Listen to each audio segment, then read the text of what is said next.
I'm in the world, but not of it.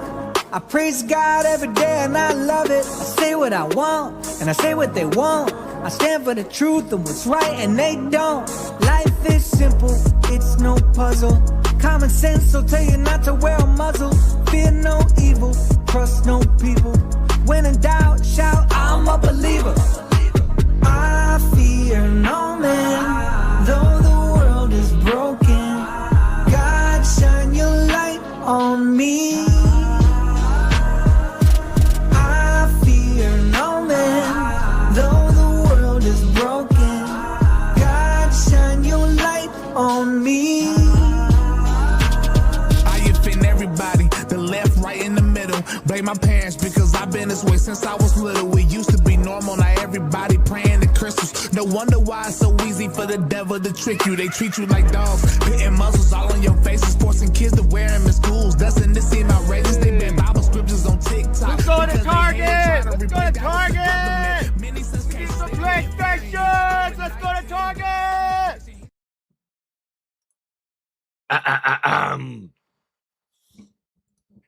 Good morning, everyone. Your night, my morning. How's everybody doing today? It's Monday night. We're kicking the week off right with the Dreaded Conservative show on YouTube. Not on Rumble and other places. Should be, but not. We've got some news this week. Where's my notebook? I don't know where my notes went. Anyway, Trump, when he left Turkey a couple weeks ago, turns out there was a threat on his plane and he had to sneak out in a little food cart. I heard food truck. I thought they meant it's more like a big food truck. It's not like the memes are saying he got pushed out in a little food cart. It was a food truck. But he switched to a plane. We'll talk about that and the alleged repercussions of it. What else? Drake got catfished by a fake goth. By some fake makeup filter. Just fake girl in general, but also a fake goth. According to sources. She's not a real goth. And he's simping for her and barking for her like a little dog. Should call him Gake instead of Jake or Drake. Drake, more like Gake. And then we've got this new Massachusetts bill that was just signed that allows abortion up to 34 weeks. I know in the thumbnail it says abortion up to 34 weeks, pure evil. All abortion is pure evil. But this is like extra sick. And it's going to pull on your heartstrings a little bit when I show you videos of what a 34-week-old baby looks like. Born, healthy, living. Really messed up stuff coming out of Massachusetts. Democrat cities killing the babies when they're totally viable, completely viable outside of the womb. So I'm getting ahead of myself. We just need to save this to the segment, but this just popped into my head. So now I need to say it or I'm going to forget it. That people, I've heard people say if we had mechanical wombs, artificial wombs, that it would stop abortion. No, it wouldn't. Oh, I got a crazy story for you today also related to that. But no, an artificial womb will not stop abortion because they are killing totally viable babies. And then I got another story related to that I just found this morning about, we'll get into it if I can find it. I don't know where I saved it, and I don't think it's in my folder for the show, but basically a surrogate mom, a California couple hired a surrogate mom. So we're going to put our baby into you. You're going to grow the baby, probably because we're too lazy to do it. And you would say, well, Josh, how do you know that maybe her womb doesn't work or something and she can't have the baby? Well, The reason I think that they were just doing it because she didn't want to be discomforted with having to carry the baby is because they end up deciding to abort the baby that is inside of her, the surrogate. The surrogate says, no, I'm not aborting this baby. If you don't want it, I want it. I mean, I'll give birth to it and give it to you. I'm still down for that. But if you're going to kill it, then I want the baby. I'm carrying this baby. So she goes to Texas, has the baby, and now they're saying they're going to take her baby and give it to these parents who want to kill it. Crazy stories related to abortion this week. Before we get started, though, Rowdy Gowdy said rollerblade, $2 super chat. Let's go. I appreciate the super chat, but I'm still going to read it and make fun of it. Rollerblading is way more productive than video games. Okay, first off, fruit booting. You misspelled fruit booting. Gay. And also ask any professional. Let's compare incomes of professional esports gamers to professional rollerbladers. Let's compare incomes of streamers like Asmongold or Moist Critical to the world's best rollerblader. You know, I just named two of the world's top streamers. PewDiePie, there's another one. Gamer streamers, gaming streamers, Twitch streamers. I just named three of them off the top of my head. Can anybody name a professional rollerblader? No, because nobody cares about rollerblading. Get out of here with that. Anyway, it's the Dreaded Conservative Show. Let's get on with it.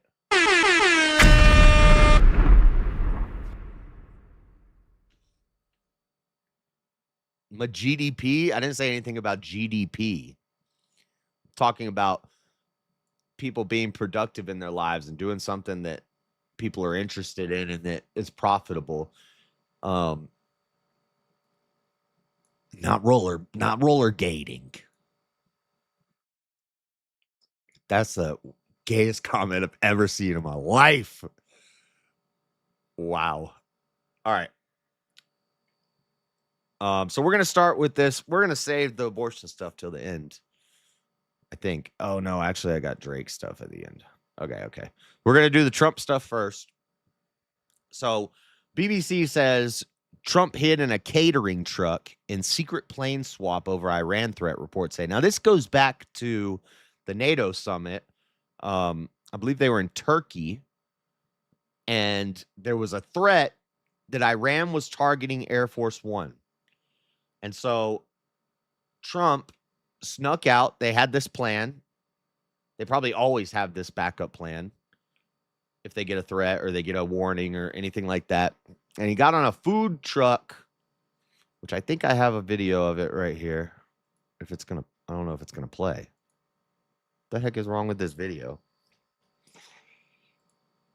Okay, no, I got another video here. But from BBC, it says Donald Trump secretly swapped planes as he left a NATO summit in Turkey last month as part of an elaborate ruse in response to a possible Iranian threat, U.S. media report. The U.S. president boarded Air Force One in view of television cameras before being transported to a military aircraft with the help of a catering truck, according to the Washington Post. Journalists and some White House staff on board did not know he had been smuggled out. Officials told the BBC's U.S. partner and CBS News that the U.S. had detected a credible Iranian threat to fire a missile at the plane. Hold on, Nate. Thank you. The White House has not confirmed the secret switch.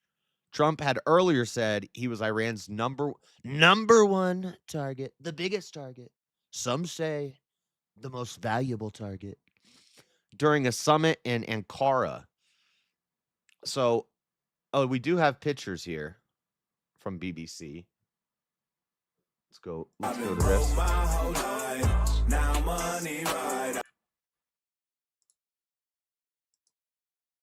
All right, so here's some pictures. Thank you, How Long Nate. Rowdy just wants knee-high rainbow socks in his belly show tank top.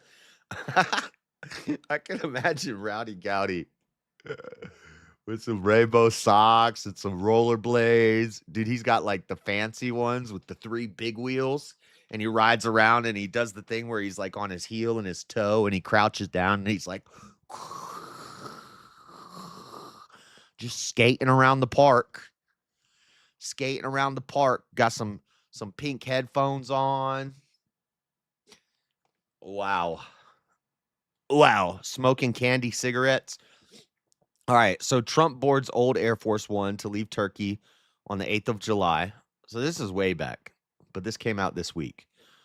Trump exits with help of catering truck. So it's this truck right here. Raised to plane on far side.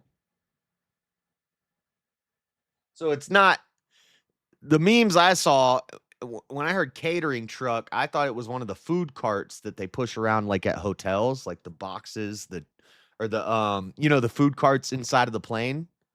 That's also called a catering truck. But so when I read it, that's what I thought he was in, and that's what the memes were saying he was in. But it's actually a truck with those things on it, and it was a decoy. Like, it wasn't really a catering truck. It's a truck probably that they had specially made to have a little hideout spot for Trump inside of it. I'm doing okay. Just embarrass myself on the internet. I know. Avarice called me about it at 4 p.m. And I woke up and I went, hello. And he said, Jess, never mind. Bye. And I was like, okay, bye. And I hung up. And I didn't even, I thought it was a dream. And then I woke up and he had texted me about it. But anyway, yeah, don't do that. All right. But you'll be all right, Premonition. I don't think anybody really cares too much about finding out about your life or any like personal stuff. Like, no offense, but you're not like a super public figure. Most people, nobody's trying to find you. Besides, everybody knows where I live. It ain't hard to find me. And I harass Antifa. So, okay. Picture 3, catering truck drives away. So it's this big ass truck. It's not a little food cart. It's not like he's huddled in a food cart. That would be crazy, but it's a truck. He drives away from Air Force One to a nearby C-24A aircraft. Trump secretly reboards Air Force One after it lands and exits as normal. Now, this is what the source is saying. They say the White House has declined to comment, but I believe, when did this article come out? 6 days ago? I think in the last 6 days it has come out true, and Trump has talked about it. The clandestine maneuver, is that how you spell maneuver in England? No way. Is that really how they spell maneuver? M-A-N-O-E-U-V-R-E?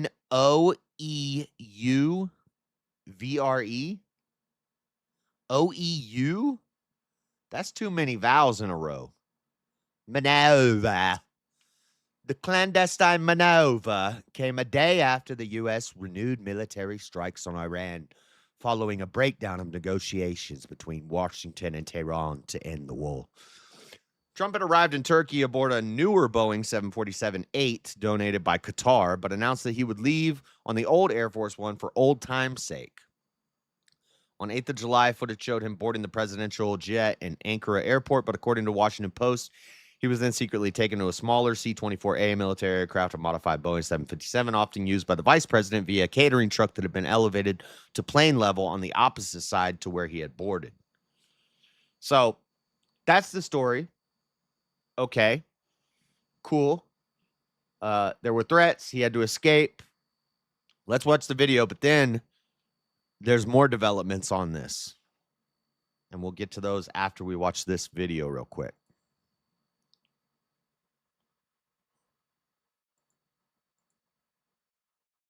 That he was whisked away from Air Force One in a catering truck at the Secret Service's direction. He downplayed the risk to those he left on the original plane while he flew on a separate one. And I go by Secret Service and the military. They wanted me to go on a different flight, a different plane, equal safety, but They wanted me to do it, so I do it. I do what they say. I guess there was a threat out there. I didn't really ask too much about it. I get a lot of threats. The New York Times reports that credible threats against the president included someone spotted near the NATO summit with a shoulder-fired surface-to-air missile, and that the Iranians even knew which floor of the hotel President Trump was staying on. All right. So it's Iran threats. Trump says, you know, it wasn't his decision. It was the Secret Service. People probably think, oh, that's a lie. That's crazy. No, that makes perfect sense. He does what they tell him. They say, hey, we have intel. We got to get you out of here. They get him out of here. But the developments that have happened is the press is pissed because they all stayed on the other Air Force One, the normal Air Force One, and they weren't told about the threat. Now, I guess they must get on the plane after the president, because if they didn't see him get off, then how did they not know? Or they get on the plane and he's not on the plane. Why are they not saying, why isn't Trump on the plane? So you'd think they would know immediately something was up because he wasn't on the plane with them.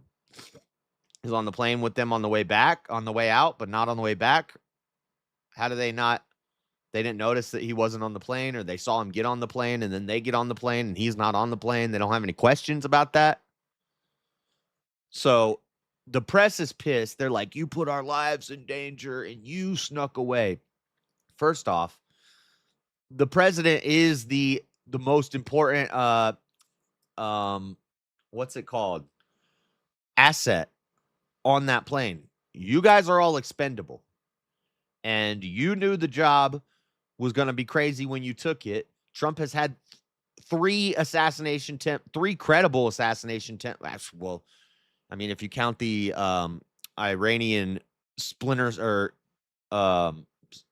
secret cells or whatever, if you count those, then there's been more than 3 assassination attempts on Trump. No, there was 3. So there's the golf course, the Pennsylvania Butler, then the dinner where the guy ran up in it. But then there was another one before he got elected, a third one. So that's 4. And then there was they found 2 Iranian, I always say splinter cell, but it's not splinter cell. What am I trying to say? The infiltrators that had come into America. There was threats from some Iranian illegals, basically, that they found out about, and they got them before anything happened with that. And now there's probably constantly threats to him from other countries and stuff. But so you knew the job was tough when you took it. And that's part of your job. And now Carolyn Leavitt is stepping down from her press position. Now, we talked about this over the weekend. Press secretaries, a president, it's not uncommon for a president to go through 2, 3, 4 press secretaries during their term. I think Biden had 3. I think Trump had 2 in his first term, and now he's probably going to have 2 or 3 in his. That's common. It's not unusual. But people are losing their mind because Carolyn Leavitt is stepping down, and she's saying it's not a big deal. She wants to spend more time with her family. But an Iranian conspiracy theory has come out saying that the reason that she's leaving is because of this incident, is because Trump left her on the plane and she could have died. That's the conspiracy theory. That's an Iranian-backed conspiracy theory. I'm about to show you that here in a second. And people are, the left who just need anything they can to cling to hate on Trump. They're saying, well, he was just going to let them all die. Your press secretary should be willing to catch a bullet for the president. All of them should. Whether you like him or not, he's the president. That's just how it is. You want it that way, you become president. Quit crying. Quit being a press secretary. You're not that important. You're just a mouthpiece. A pretty face with a mouthpiece. Hopefully you have a pretty face. Unlike Jen Psaki and Corinne Jean-Pierre. Broccoli head and fire crotch. Hopefully you're an attractive press secretary.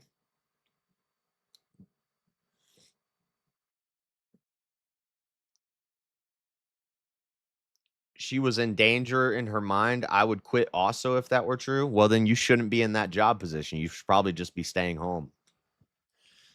That's not a reason to quit your job because your life was put in danger for the president when that's your job. You shouldn't have taken that job. But I don't think that's the case. I think she really just wants to spend time with her family, and she's been in there long enough. And everybody's fine with that. And Trump said it's not a big deal. She said it's not a big deal. But Premonition believes in Iranian conspiracy theories. So she also thinks it's unusual to clean up blood spatter from a public college campus that's a widely trafficked area to clean up blood spatter. So, come on, let's see what this is saying. They're going to... Welcome to the News Hour. We begin tonight with new... This had video of the food cart going up to the plane is why I'm playing it, but now it's stopping. Park City performing. Oh my gosh. Correction. In this statement, we misstated the year Major General Qassem Soleimani was killed. We should have said 2020 as the on-screen graphic indicated. We regret the error. Okay, cool. They're not going to let me read this. I don't want to read the transcript.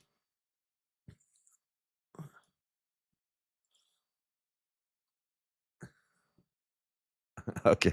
All right. I'm just messing with you, Brim. Turkey, you agree with me. Okay, cool. But yeah, if you let's say she was in fear of her life, and that's why she quit. She shouldn't have been in there in the first place then. She knew the job was going to be hectic when she took it. So, Trump decoy plane snub. Iran has a theory behind Carolyn Leavitt's White House exit. So we're getting our information from Iran now, the people that we're currently at war with. Probably not a good idea. Probably not a good idea to take foreign intelligence with a country that we're at war with as gospel. Carolyn Leavitt's decision to step down as White House press secretary has been linked by Iran's embassy in South Africa. Yeah, that's where I get my news from. To a reported security operation involving President Donald Trump's departure from Turkey. This comes after he claims emerged Trump was moved to a different aircraft while journalists remained on the plane. Leavitt announced on Wednesday that she would leave the post at the end of August, saying she wanted to spend more time with her 2 young children. So right there, that's her statement. Why would we listen to Iran by a South African Iranian news network rather than just take her at her word? She says, I'm stepping down. I want to spend more time with my family. Why would we not just take her word at that? And then Trump says, we're leaving on good terms. I like Carolyn. I like her a lot. But she's leaving. She wants to be closer to her family. Great family. Beautiful family. Like, why wouldn't we just take Trump and her at their word? Instead, we take Iranian intel as God. Like, well, come on. What are we doing, people? However, the timing of her resignation has prompted speculation online about whether she was upset over being left aboard an aircraft that had reportedly been considered unsafe for Trump. Spoiler alert, that's your job. The Iranian embassy in South Africa amplified the claim on X, posting a photograph of Leavitt and suggesting that Trump had betrayed her by escaping on another aircraft while she was left in danger. The post also mocked the reported use of a catering truck to secretly move Trump between aircraft. Why? I think it's genius. It worked. Why would you mock it? It worked. What? Is Trump too good to ride in a food truck? And these are these Iranians saying this? What do Iranians drive? Scooters? In the dirt? Crazy. And this is what Forbes is also saying. Iran embassy claims Carolyn Levitt resigned because of decoy plane betrayal, but it's unlikely she was on the jet. An Iranian embassy pushed the social media conspiracy. The White House press secretary resigned from her job this week because President Donald Trump left her on the plane, but it's unlikely she was actually on the so-called decoy flight. And this is Forbes. You know, I don't think Forbes is like right-leaning or right-leaning or biased towards Trump. The embassy of Iran in South Africa posted a photo of Levitt on X on Saturday, commended her resignation, writing, "Betrayal is awful. When your boss betrays you and sends you in danger." It's not even, they can't even speak English. Sends you in danger while he escapes in a food truck. You lose all hope for camaraderie. Of course, you can't expect much more from a murderer. And this is this is the story we're running with. Social media conspiracy speculated, blah, blah, blah. White House disputed the rumor, telling the fact-checking website Snopes this is not true. She was not on the trip. New York Times reporter Maggie Haberman, who reported on the ruse, also told Snope neither she nor Levitt were on the flight. They weren't even on the plane. Levitt gave birth to her second child May 1st. Oh, she just gave birth to a new child? Her second child? And that timing's not strange. She gave birth 2 months ago, and now she wants to leave to spend time with her family? No, that's not a... what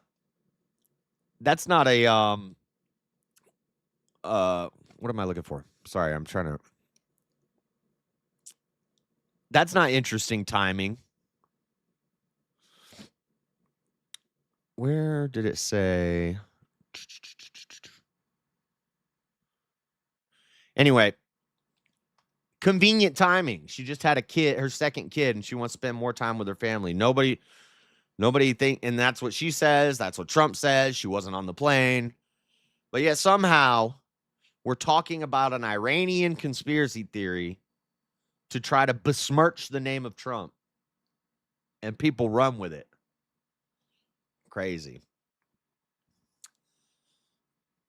She feels she cannot be the best mom my two young children deserve while devoting the constant time, energy, and attention required of the White House press secretary. Especially a Trump White House press secretary. She's got to be up there every day.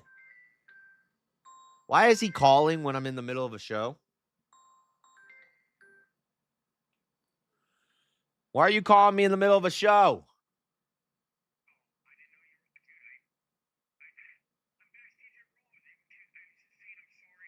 Oh.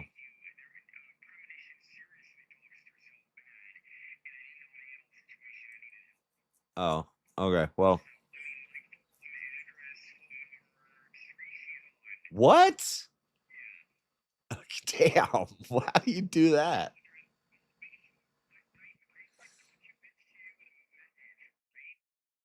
Uh-huh.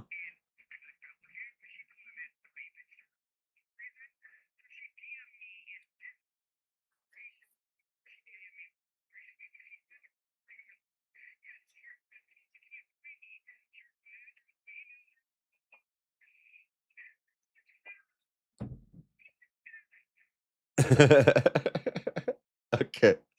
All right, I gotta go. Yeah, I'm live the same time as every week for the past 4 years. All right, bye. He was just telling me the story of what happened with Premonition and why he called me. He was calling me to ask for help to figure out how to delete the internet.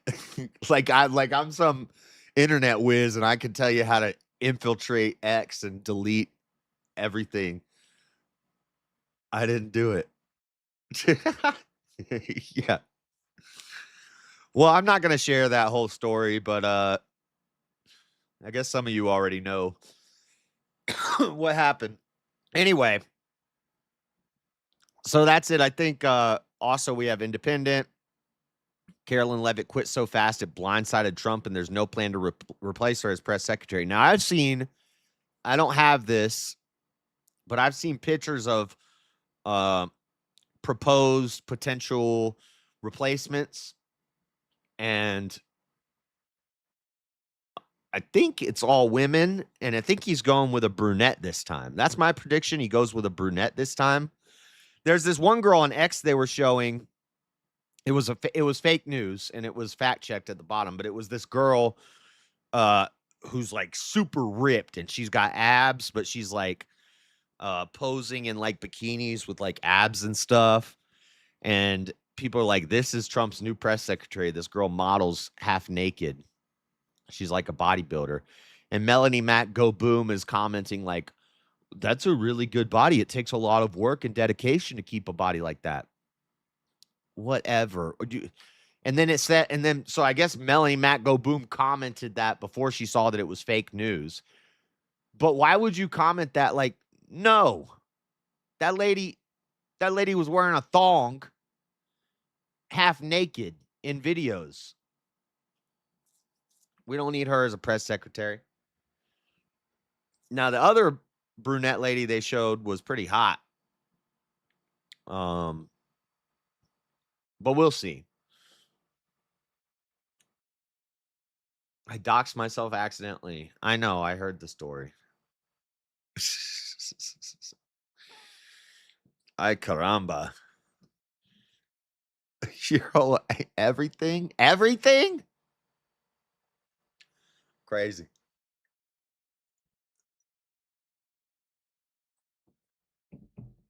I want to see if they have. Oh my gosh, there's ads everywhere. I get YouTube Premium, and then I still have ads. Is focused on being good stewards of tax dollars. I'm sorry, have you ever paid a tariff? Because I have. They don't get charged on foreign companies. They get charged on the importers. And ultimately, when we have fair and balanced trade, which the Doge and OMB also found. What is this? Trump will hire a brunette and immediately change her to blonde. I hope not.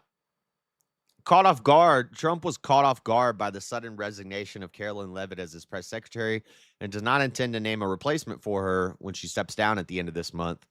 A White House official told The Independent, leaving the most visible lectern in American politics without a permanent occupant less than 3 months before the midterm elections. Trump will be press secretary. He can do it. The official who spoke on condition of anonymity to discuss internal personal deliberations said the White House will instead continue offering reporters briefings from senior administration officials such as Vice President J.D. Vance, Secretary of State Marco Rubio, and Treasury Secretary Scott Bessent, all three of whom took turns in the briefing room during Levitt's maternity leave. Oh my gosh, what is this? What is this? Gosh, crap. What the hell was that? McAfee antivirus is sending me viruses. I never get things like that. I don't like that. That's the Independent. I don't want to go to the Independent's website anymore. What was that? I just got DDoS attacked. Anyway, so that's it for that story. I mean, I don't really even think it's a big deal. I really just want to call out the audacity of anybody who believes in South African embassy Iranian news rather than taking the word of the president and the press secretary. People run with a story from Iran. That's crazy. You're listening to your enemy for our news. Dumb. Anyway, Carolyn made the right choice. She chose her family. Yeah, actually, that's a whole other thing. Why aren't we applauding her? Good job. You have 2 kids. You just gave birth to a kid. You shouldn't be in the press secretary. Because the press secretary should be willing to catch a bullet for the president. She should not do that. She should be at home taking care of her kids, and I think that's beautiful. Good job. Good job, Carolyn. There we go.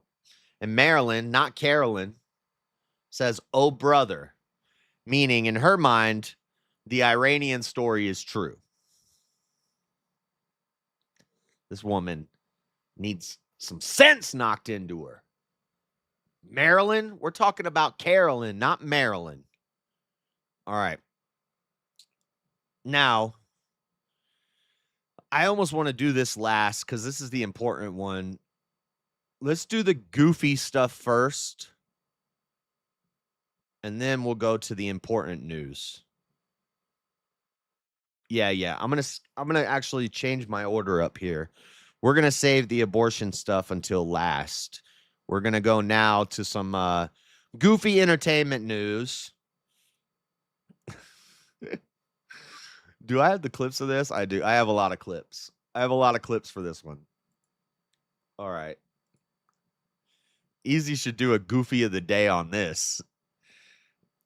Who is the goth baddie, quote unquote, goth baddie, aka chubby six with big old tiggle bitties, who wears a lot of makeup and filters to make herself, look hotter than she is. Who is the goth baddie who made Drake bark and won his dating show? Is that a wedding ring? Is this a wedding ring finger? This finger? I don't know. No, that would be this finger, right? Okay. Drake finally found the goth girl of his dreams during a speed dating show hosted on Kick. But who is she? OnlyFans content creator, aka 304, streamer Pink Chew. Real name Lynn Lamar, participated in Drake's 20v1 speed dating show on Saturday and managed to come out on top, beating out 19 other women who vied for Drizzy's heart. Now, it came down to 3, and then they said instead of marry F kill, it was pipe, wife, or friend, or something like that. Best friend. Pipe, wife, or best friend, or something like that. And he says, you would be the best friend, and I'm going to give you $25,000. You would be the pipe, and I'm going to give you a vacation to wherever you want in the world. And you could take me or not. You could take somebody else, but you get a vacation anywhere in the world. And then the last girl, the wife, is this goth girl right here. And he bought a house for her mom. And I don't think they're actually going to get married, but they kind of went on a date, did a photo op. I'm sure he probably, did pipe her down and isn't actually going to wife her. Special was streamed on Kick, produced by Nelk. When she got one-on-one time with Drake, Pink Chew introduced herself to Drake only as Pink and proceeded to open Magic the Gathering cards with him. Yeah, kind of cool. Nice date. I wouldn't mind having a card opening date with a lady. Shortly after that, she steered the conversation toward role play and asked if he was into all that. Drake told her, I am absolutely. By the way, you can look me dead in the eyes. If you say do it, hold on. I am absolutely, by the way, you can look at me dead in my eyes. If you say do it, I would. She replied, would you bark for me? Without missing a beat, he barked immediately. Like a dog. Simping. Simp behavior. How are you going to be such a high-value man, quote unquote?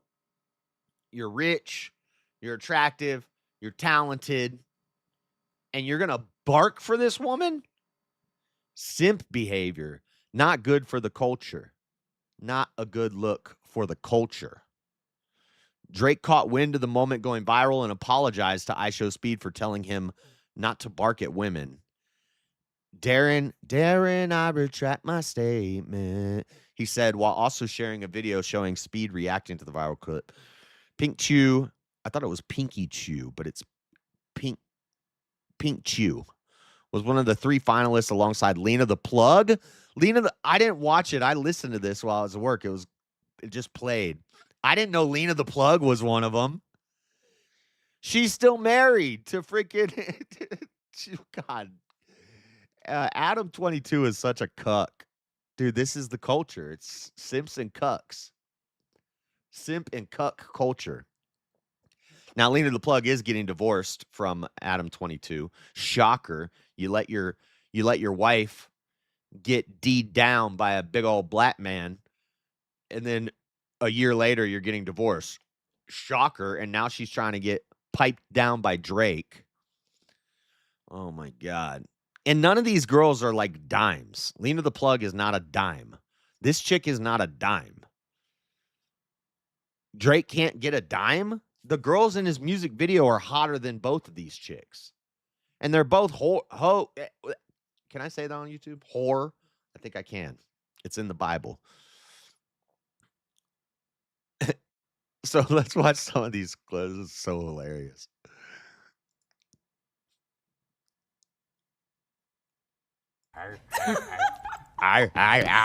Give me like one. And he doesn't even know how to bark properly. What kind of dog do you have? You can't go, you can't give it a DMX. You giving it a dang. What kind of dog is this? A schnauzer? A shih tzu? Would you bark for me?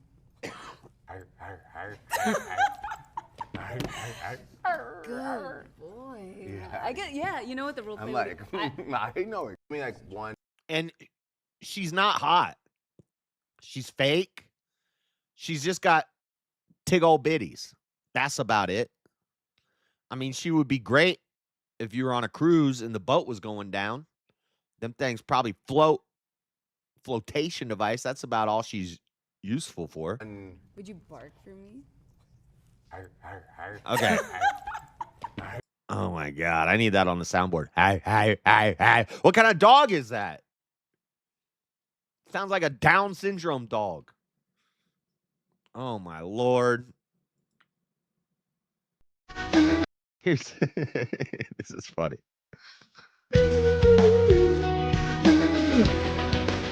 And I need you. And I miss you. And now I want. And now I wonder.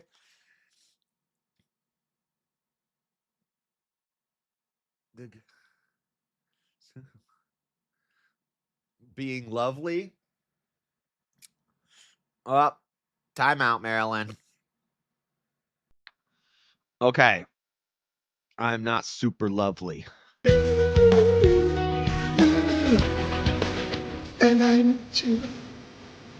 And I miss you. And now I want. That's awesome. Anyway, this is what she really looks like. Now, she did put out another video. She said, this is me with makeup. This is me without makeup. And yeah, but your hair is still done. You're still wearing clothes that accentuate the breasts. Like, all you did was wipe the makeup off your face, but your hair's still nice. You're playing with your hair, poofing your hair up. You still got the tig old bitties. That's all. That's what her value is.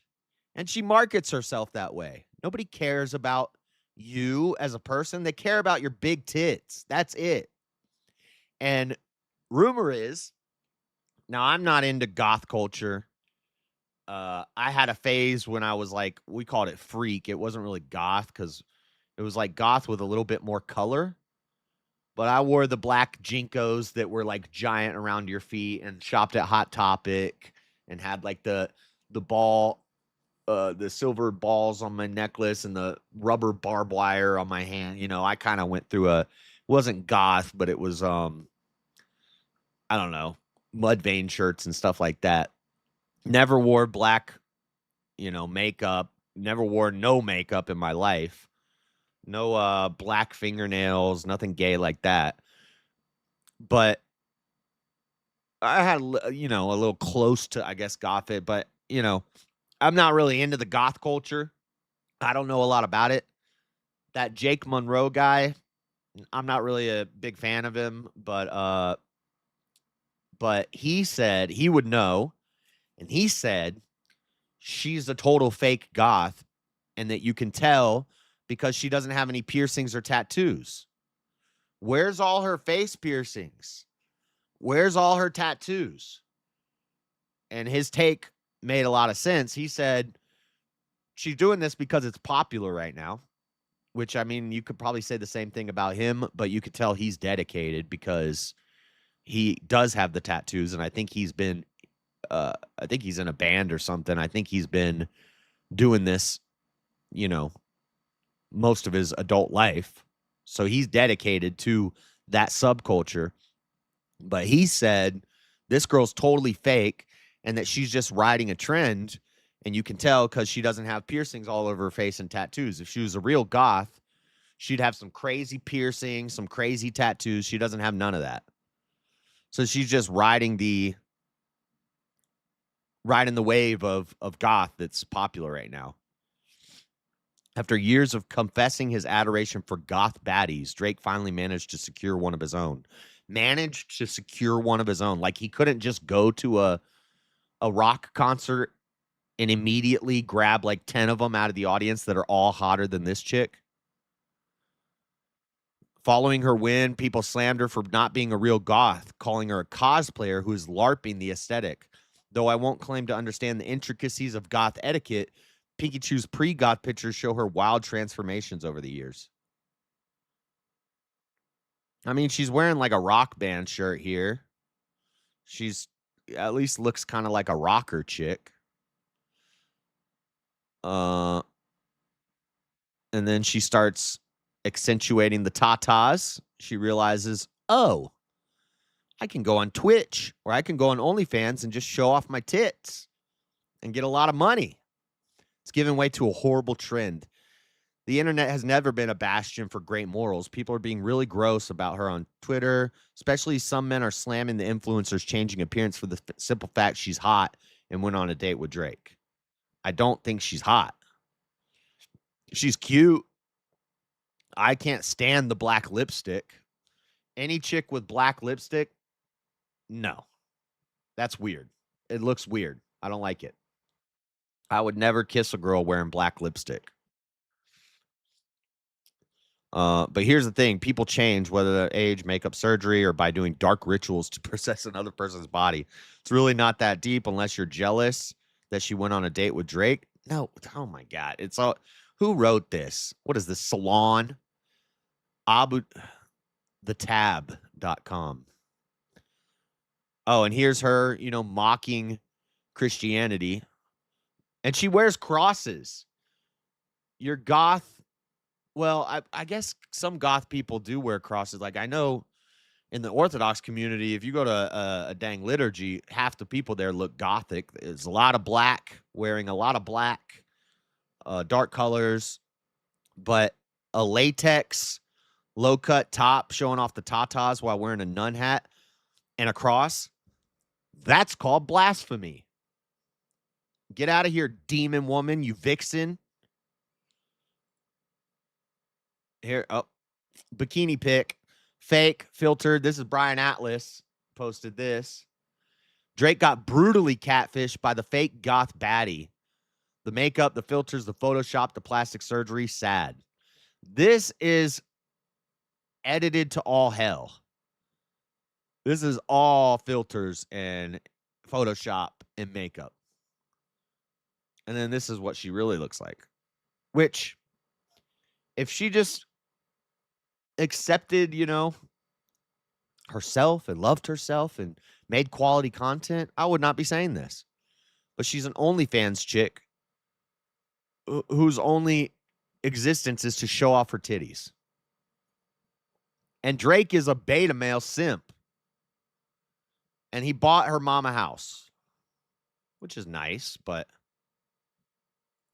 Yeah, I told her about it. And then I told her, I won. I was like, just don't look online no matter what happens, Mom. Just don't be looking online. And she's like, okay. And then she was, I think she's just really grateful. She's got those vampire teeth. That does not seem safe for certain activities. Certain extracurricular activities. heaven forbid she'd be a smart girl. Maybe she is a smart girl, but I can't pay attention to how smart she is because she does OnlyFans and shows off her tits. I can't. Sorry, I'm not listening to what you're saying. I'm staring at your breasts. All I hear is wah, wah, wah, wah, wah, wah, wah. She's probably poor. Leave her alone. I said it's nice. Also, no, she's not poor. Why didn't she buy her mom a house with her OnlyFans money? Before she won the show, because she's already famous on Instagram and OnlyFans. She's got money. Look at her TV in the back. Look at her fireplace. Look at her couch. Look at her ceiling fan. Look at the marble on her walls. Why didn't she buy her mom a house? Drake bought her mom a house. I said that was nice of him to do because her mom's probably struggling. Why isn't she taking care of her mom with her OnlyFans money? I know I do OF, and a lot of the money I have, I do take care of my family, like helping my sisters. And okay, well then why did Drake have to buy your mom a house? I'm half Mexican, so we're all really, really close. And so obviously she's like over the moon. That's awesome. So basically how Drake said it's going to... This is TMZ. They're super litigious with their freaking content. But anyway. The work is you could pick any listing, send it to him, and he's going to buy it. That's what he said. But were you a Drake fan before? You know what's crazy? I've never heard a Drake song. Is when me and him did how, we talked and stuff, I was like, what's funny is I just remember you from Degrassi. And I know some of his That's embarrassing. Popular songs and stuff, but that's where I knew him, was watching Degrassi. And I was like, I don't find her attractive. I think the black lipstick is disgusting. I could never imagine kissing a girl with black lipstick. And you definitely don't want to get some some of that down low action with dang vampire teeth. Regular teeth are bad enough. Now you're going to get sliced up by some dang vampire fangs. Holy crap. This is the world we live in, ladies and gentlemen. Anyway, enough of that. Bum, bum, bum, bum, bum, bum, bum. I like that video. Okay. Last story. Now it's about to get a little depressing.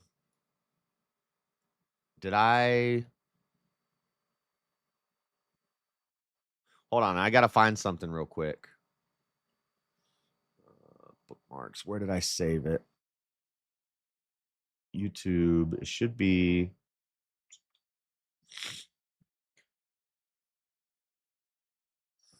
Oh, no, I have it. Okay, cool. All right. Here we go. Democrat Governor Maura Healey signed sweeping Massachusetts bill allowing abortions up to birth. Now, this is the Fox headline. I thought it allowed abortions up to 34 weeks. This headline may be a little misleading. I think it's up to 34 weeks, but I'll show you. It might as well just be up till birth, but Democratic Governor Maura Healey has met with applause and smiles as she signed away Massachusetts' gestational limits on abortion, making the deep blue state the 10th to permit abortion up to birth. Under the Prioritizing Patient Access to Care Act, healthcare workers will have greater discretion in determining whether to perform an abortion later in pregnancy without facing legal penalties under the states. And this is why overturning Roe v. Wade was not the right way to go about ending abortion. All you did was give it up to states' rights to decide. What we should have done is amended the Constitution to protect life and grant rights from conception. Then you make it completely illegal in every state, federally illegal. You cannot do this for everyone, for all states, from conception, no abortion. That's how you would have to do it. But rather than challenge the Constitution, they just decided to challenge Roe v. Wade, the decision, overturn it, Now it goes to states' rights. So now not only is there not a federal protection on abortion, but there's not a federal protection on children's lives anymore. Healy said the law is intended to ensure families facing medical complications late in pregnancy can abort their babies in Massachusetts rather than having to travel out of the state. Those complications can include maternal health complications and fatal diagnosis. This is bullshit. This is not a thing. If the baby is going to die, they will still take they will let you if the baby's going to die, if it's an ectopic pregnancy or a late term thing, it's so rare that you care for both. You take care of both patients. You do the best you can for both patients. If you're going to lose one, then it becomes a life-saving procedure for the mother or for the child. In some cases, maybe the child lives and the mother dies. It's unfortunate. It's tragic, but it happens. You don't just kill someone because one person might be in danger. During the bill signing, Healy pledged to keep abortion safe, legal, and accessible. What happened to safe, legal, and rare? Now it's safe, legal, and accessible. Oh, they're slowly moving toward just saying, go ahead and do it all the time. We want you to have access. It's safe. It's legal. That tells people that it's good. Anything that's safe, legal, and accessible is probably a good thing. Most women should do it. And look at all these demon women clapping and smiling. Oh, yay. We can get rich off of killing babies. This is evil. This is going to play an ad a bit. This is how we do. We believe that healthcare decisions should be made between women and families and their doctors, not politicians. Well, you just made a decision that allows them to murder. So abortion will remain safe, it will remain legal, and it will remain accessible here in Massachusetts. That's my commitment to you. Here, let's watch this. About why this law is necessary. We've heard so many stories that are filled with a lot of pain and anguish and heartache and a lot of trauma. We heard stories about the worst moments of a person's life, of a couple's life. We're signing this law today so that new patients, people we won't know or won't meet, will be able to get the care that they need in Massachusetts. So I want to thank everybody for the work that's been done. Look at this lesbian-looking chick in the back. You know she's not getting pregnant anytime soon. She just wants to kill some babies. Play. In Massachusetts, we're a state. We've got some of the best hospitals and doctors in the country, in the world. We're a state with some of the strongest abortion protections in place. And yet, you'll hear from folks about some things that just weren't in the right place in terms of making sure that women and couples and families had access to the care kill their that they babies. need, particularly those who experience complications late in pregnancy. We're talking about women who are preparing to welcome Kill their babies. a healthy baby into their home. They've got the nursery ready. They've picked out a name, but they receive a devastating diagnosis late in their pregnancy. These heartbreaking situations Show me the occur woman more who died. often than many people realize. You'll hear And it better not be shortly the from a Georgia couple case about what they endured of a and girl the who got physical, sepsis because she emotional, took double and the amount financial toll that it took. of baby killer We've pills. heard from Kate Carson, who's here today, who learned her unborn son would not survive infancy because she couldn't get the care. Wait. Her newborn son would not survive infancy, so you kill him quicker? Is that 100% guarantee that that child will not survive infancy? So you kill it in the womb. That's what we're saying? So if somebody gets a diagnosis and they say there's 80% chance that you're going to die of cancer in 2 years, we should just execute that person immediately. Massachusetts, she had to travel to Washington, D.C. and became severely ill on the journey home. We've heard from a woman who spent Would she get sepsis because she $25,000 of didn't? her own money to travel to Colorado after learning her unborn daughter would not be able to live without profound. This should be illegal, like sexual tourism is illegal. Like, if you can't go to another state where the age of consent. You can't fly to France where the age of consent is 14 and sleep with a 14-year-old. That's called sexual tourism. That's still illegal. So how come you can travel to another state to get an abortion? Because that should be called abortion tour. That should be called baby murder tourism. Suffering.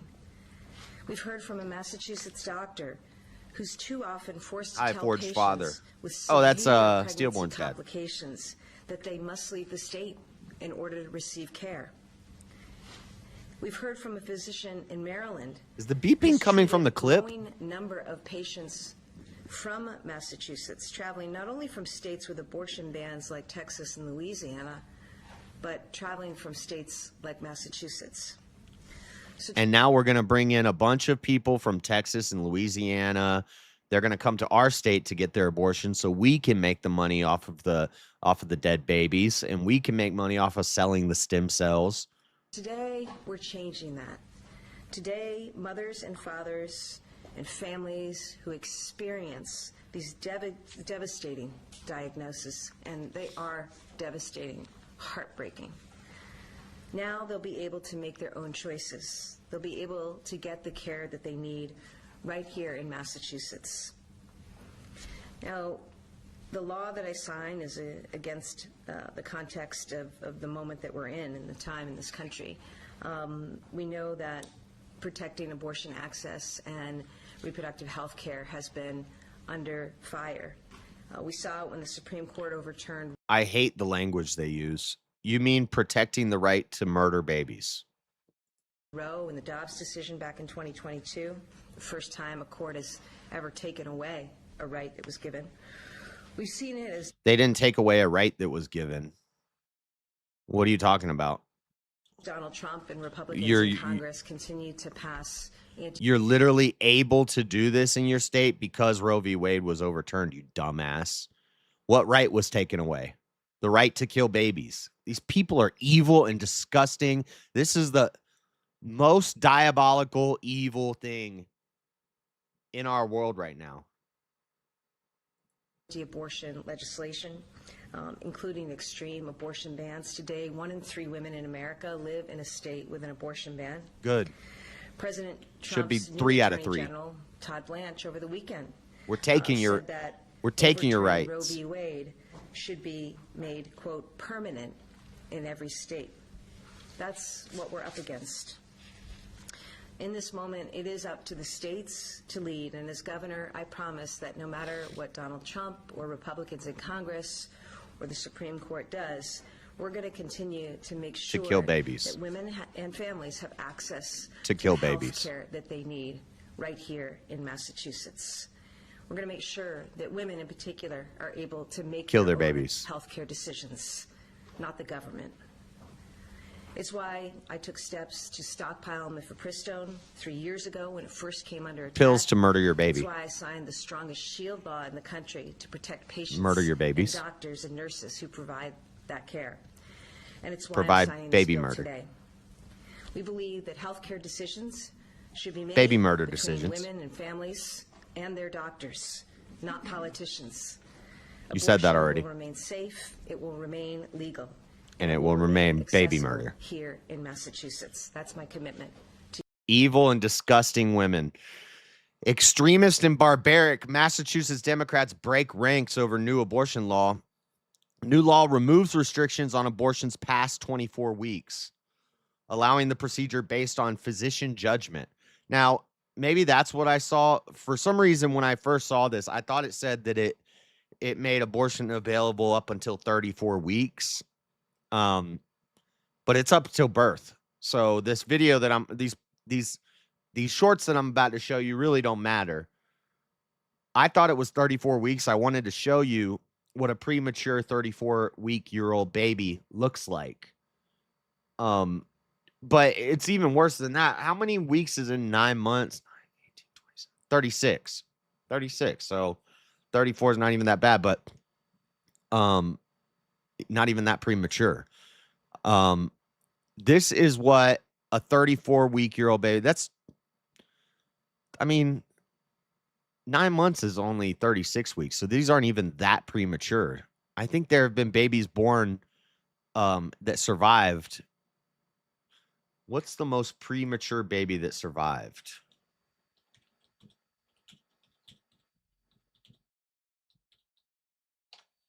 What is the most premature baby to survive? 21 weeks. He weighed 10 ounces, measured 9 inches long. He spent 6 months in the neonatal intensive care unit before going home. Nash Keene, earliest baby born, 21 weeks. He made it. And these people would have killed him. This is what a 34-week-old premature baby looks like.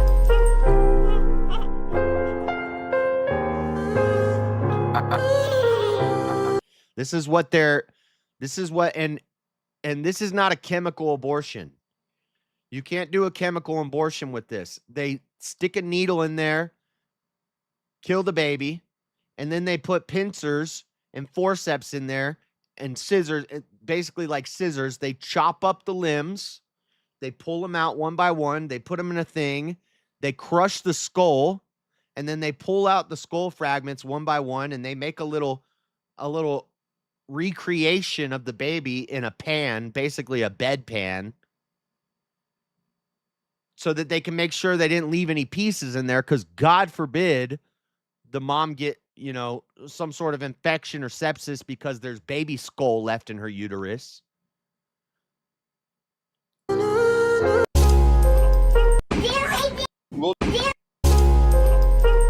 I had a bunch more. I don't know why it's not showing. That's a 34-week baby. That's a 34-week baby. So premature 34 today. weeks. Only got a month.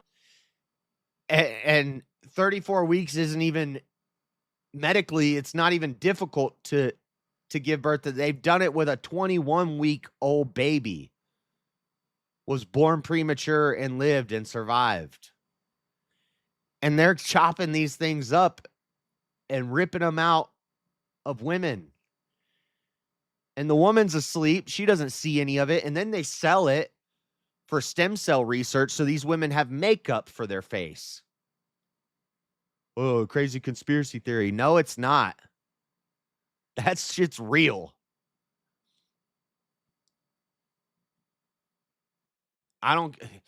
You want to talk about conspiracy theories? We're busy talking about Candace Owens and Tyler Robinson being a patsy. Meanwhile, the real conspiracy theory is they're cutting these babies up and doing stem cell research, and not all of it, but some of it goes towards Maybelline, making Maybelline youth serum for your face. Why don't you look into that conspiracy theory, Candace? Can we focus on what's important here rather than shitting all over Charlie Kirk's name and potentially ruining the trial of his killer? Can we focus on this baby potentially getting cut up to pieces? It's sick. And here's them signing it, smiling, happy. Wow, yeah. Oh, yay. It's more like this. We want your babies. Oh, you guys can't see it. We want your babies. We want your babies.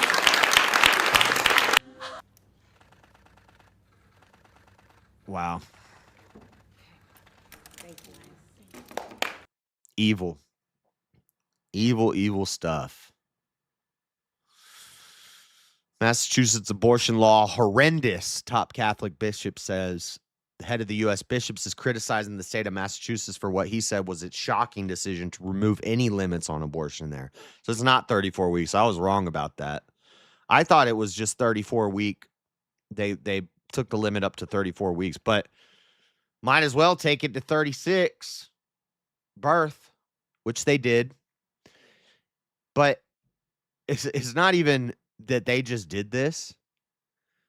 It's now, well, this website is saying 11th. Fox is saying the 10th. 10 or 11 states now do this. Out of 50, 1 in 5 states will kill this baby. This baby.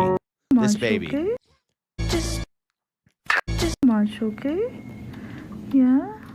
1 in 40, 1 in 50, or 1 in 5 states will cut that baby up into pieces. Oh my God, it's evil. This is the worst, most pure evil. This is what evil, this is not what evil looks like. This is what evil looks like. Right there. That is what evil looks like. Crazy. You don't want to know about the blender vacuum method? I've seen that too. I've heard of multiple kids surviving at 20 weeks. Well, Google says the youngest child ever survived was 21 weeks, so I don't know. But pure evil. This is what evil looks like, ladies and gentlemen. Anyway, that's depressing. God, when is Jesus coming back? I'm ready. I'm tired of this. This world is unredeemable. We knew that, though. It's always been that way. You know, Satan's got a little bit of dominion given to him over the earth, and he's running with it. And God's just going to let it happen so we can learn our lesson, hopefully. Somebody will learn their lesson. Hopefully, I guess the hope is that, you know, the people who see this and realize that it's pure evil and fight against it, you know, hopefully they have a place in heaven, and hopefully these people burn in hell. The eternal fire, the gnashing of teeth where the worm never dies for eternity. This is why I don't like I don't agree with the doctrines that say that hell's not a like a real place, or it's just I don't know, what's it called? They say it starts with an A. Abolishment. No, where basically your soul is just eliminated. It's just destroyed. It just vanishes, and you're separated from God, meaning non-existence. Your soul is destroyed from existence. Is like the Catholic and the Orthodox belief. I personally don't like that doctrine. I think Jesus talks about hell more than anything else. And he talks about it like it's a real place. Eternal hellfire. The worm never dies. The gnashing of teeth. I believe it's eternal punishment. And you earned it. These ladies earned it. These people don't deserve to just be abolished from existence. That's not the word. I can't think of what the word is. But these people don't deserve that. They deserve eternal fire. And I think a loving God would give that to them rather than just deleting them from existence. It's just darkness. They're just gone. That's not a punishment. They wouldn't know. What's the point of a punishment if you don't consciously experience the punishment? To me, a loving God sends these people to time out where they burn for all of eternity.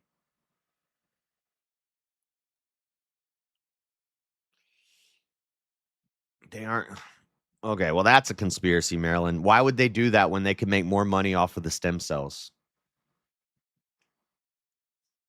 Why would they traffic infants when they could make more money just killing them and selling them? It's easier. It's cheaper. You have to raise infants. No. Come on. I don't know why you take everything and you just take it way out of left field, Marilyn. You ruin the point of what I'm trying to say when you say stuff like that. But anyway, I shouldn't have even acknowledged it. That's all I got for the main story news. Crazy. Anyway. Wild. God, these women are horrible. Disgusting. It like, I don't want to say that. I'd like, when you see these crazy people that go and do crazy things at abortion clinics, like firebomb abortion clinics and stuff like that, or attack people, politicians like that. You know how the left like applauded Brian, not Kohlberger. That's the Idaho killer. The guy that did the assassination of the insurance CEO. What was that guy's name? Luigi Mangione. You know how the left like championed Luigi Mangione? There are people who have done some things to people like that. And I would not applaud that. That's still murder. That's still wrong. But God, when you see stuff like this, it almost makes you think, huh, I get it. I get it. I don't think it should be done, but I get it. Probably the same way the left says about Luigi Mangione. I see somebody do something like that, and it's evil, it's wrong. You still murdered somebody, you deserve to be punished for it, but I get it.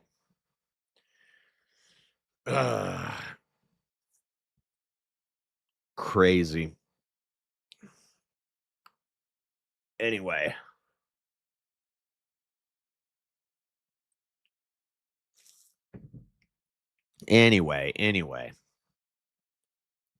What else we got? We got rapid fire news. And some funny reels. I don't have like a last segment for the show. And we do have a bit of a story in rapid fire. The boy, Damon Darling, got banned from Walmart. We'll talk about that. I don't think it's going to last long. I think they're going to see the backlash and they're going to, we'll talk about that in a minute. I'm on TV. What up, bruh? Who's on TV? What are you talking about? Let's look at some funny reels.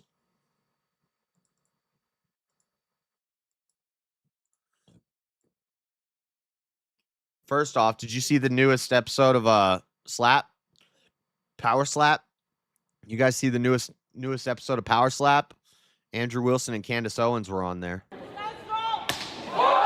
Wow! Damn, she went down like a brick shit house. Wow!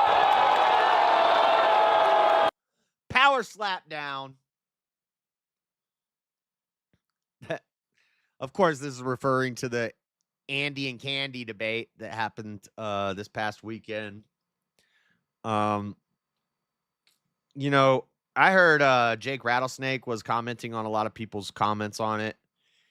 And he said he didn't agree with Alex Stein's take. I think Alex Stein had the best take. I think Alex Stein had the most based take. And it's what I said, too, when I was watching. I said, nobody's winning this debate. This debate shouldn't have happened. This debate was like, we should have just ignored Candace. But I guess you can ignore it, so maybe it should have happened. But Alex Stein said nobody won this debate. And Charlie Kirk lost this debate. Erica Kirk lost this debate just because it happened. It was not a good look on anybody's side. But I do think, technically and based off debate rules and understanding how debate works, the game of debate. And I've always said debate is like a game. I was arguing with somebody in my chat who was saying, no, if one person's right and one person's wrong, the person who's right always wins the debate. And I said, no, that's not the way debate works. Debate is like a competition. It's like a game. And the better person, the better arguer, the better debater can win a debate, even if he has the losing argument. And then I used an example that she didn't understand. But here's a better example. The example is you give a person who doesn't know how to drive a car a McLaren. And you give another professional racer, Mario Andretti, a Ford Pinto. And you put them on a NASCAR track. And they're going to do a 500-lap race. Or they're going to do a 1-lap race. Mario Andretti's going to win. Because the other guy, even though he has the McLaren, Mario Andretti's got a busted down Pinto. The guy in the McLaren's not going to know how to shift it into drive. He's never driven before. No driver's license, never driven a car before. You give him a McLaren on the starting line, he's not going to know how to shift it into drive. Mario Andretti is going to take his Ford Pinto and he's going to push it to the limit and he's going to win that race. And that's the point I was making about debate being a contest. And even the person with the worst position, the wrong position, could still win the debate because they know how to form arguments and about fallacies and all that stuff.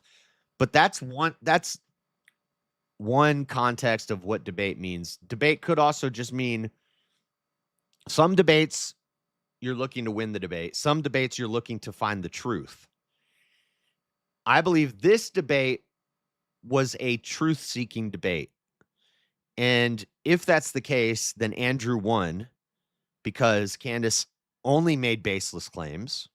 Sure, she had knowledge of the case, but she couldn't substantiate any of her claims. And that's how Andrew won. He substantiated claims and evidence to prove his side. He took a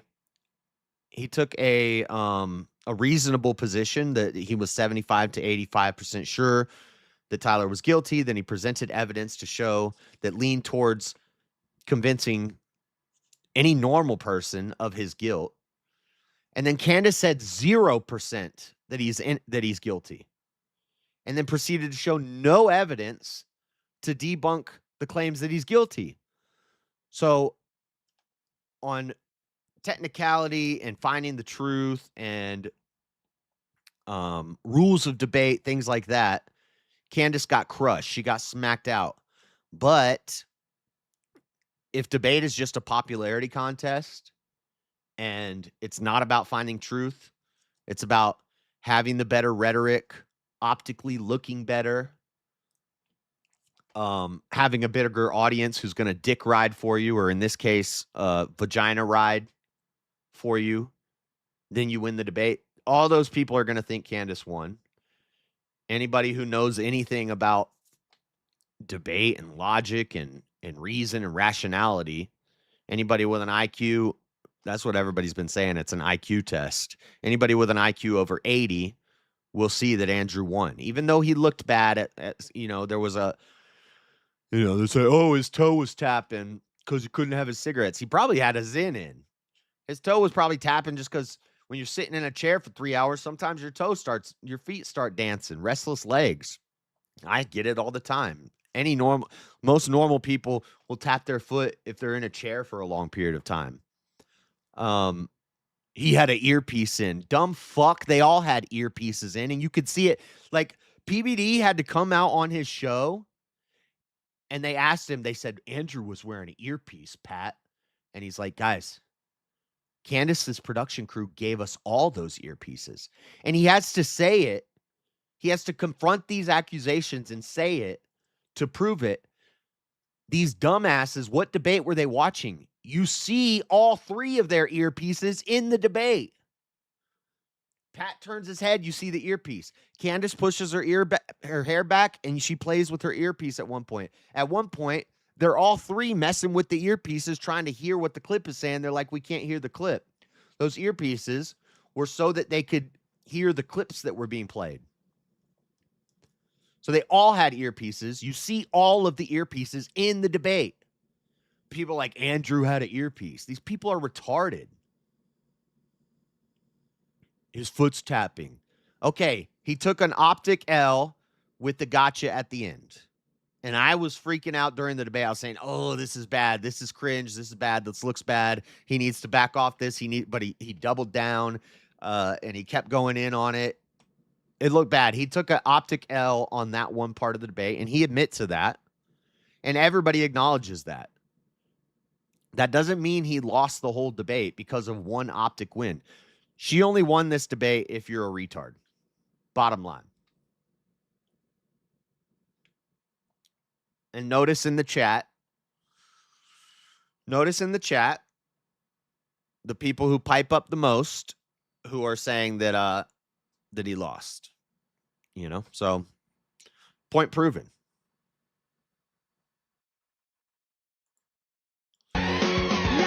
Check this out. Okay, I figured out how she does this. Watch. This.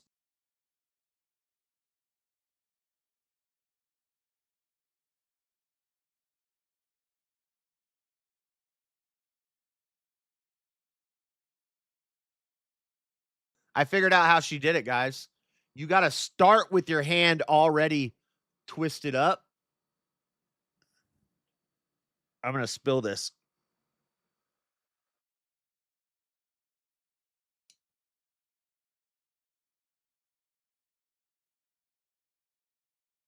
You can't see it, but I did it. I can do it.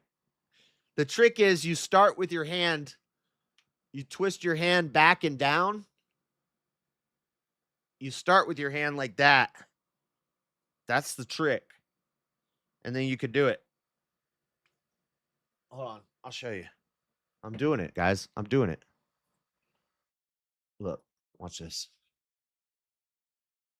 So if you grab it like this, you go. You come around.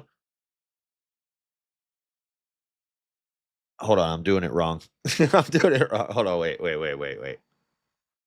It's like this. Okay, you grab it like this. You come around, under. I'm going to spill this on myself. Around, over, and then around again. I did it. I can do it. I did the thing.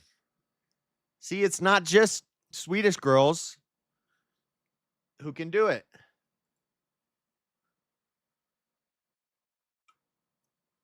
That boy's special. Dude, I figured it out. German engineer.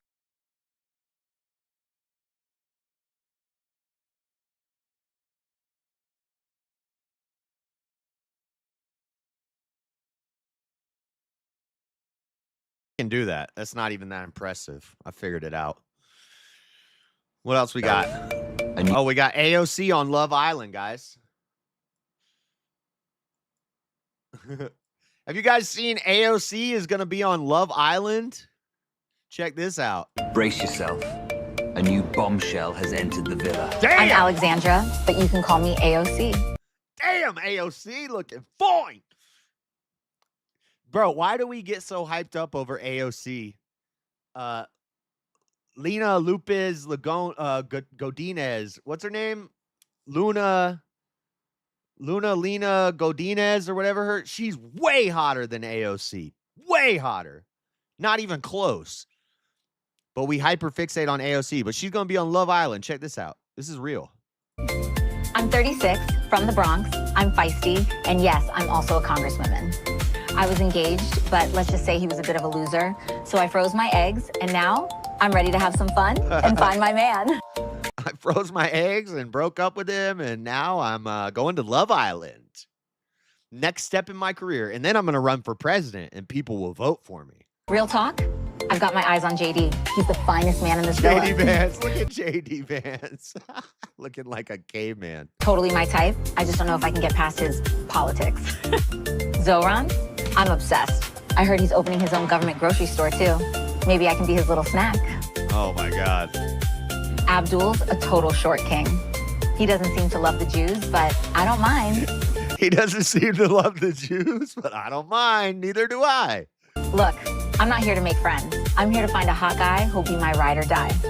Maybe he'll even make a great running mate. Lord have mercy. Lord have mercy. After Love Island, AOC is running for president. Let's play Twister. What the? Okay, next. Oh, I do have this. I was watching this before and I didn't think this was in my thing. So this is be quiet, be quiet. Oh, I wish he would have just said, "Shut up, bitch." But he doesn't. That's what we needed. We need the sound drop of The Rock. We need the Rock sound drop. This is Trump getting sick and tired of a reporter asking about Kim Jong. Let's see. Why hasn't Kim Jong Un responded to your request? How do you know he hasn't responded? Has he? Yeah, he has. Did you speak to Where him? are you in conversation? He should have just said, "It's none of your damn business."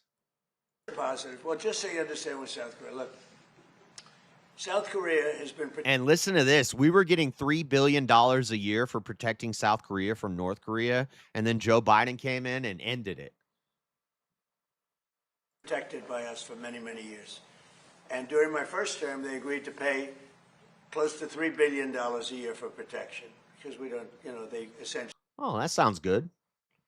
We're protecting them. They're reciprocating. Sounds reasonable. $3 billion a year. Not bad. Pretty good. That should help with the debt and all the stuff that everybody likes to complain about all the time. That should help, right? I'm sure that policy's still in place. Actually weren't they? And I asked them to do that at my request. I said, not right. They weren't happy about it, but they agreed. I asked for $10 billion, and they were very unhappy. But we agreed for a short term that it would be $3 billion, and next year it would go up, and the next year it would go up, so they start paying for their protection. When the election was rigged and I ended up watching for 4 years and then coming back, I watched Biden rescind that $3 billion a year for whatever reason. Why would you do that, Biden? I called recently the president of South Korea, who I like. I think he's very nice, actually. But I called him. I said, would you like to give us a little hand? We don't need help with Iran. But if you'd like, give us a hand with Iran. He said, no, thanks. And I said, wait a minute. We have 39,000 soldiers over there guarding you from Kim Jong-un, your next-door neighbor, and you're not going to help us on a very easy military operation in Iran? Nope. That's strange. No, we'd rather not get involved. I say, well, why are we involved in helping you? So, and I want to help them, but... Based. When you ask somebody, would you like to give us a hand, and they say, no, thanks, and then we're Cut guarding 'em off. them from a country. You cut them off. That's what you do. And why would Biden rescind that protection money? And paying ourselves billions of dollars. It's costing us billions and billions of dollars to protect not only them, but other countries. Look at NATO.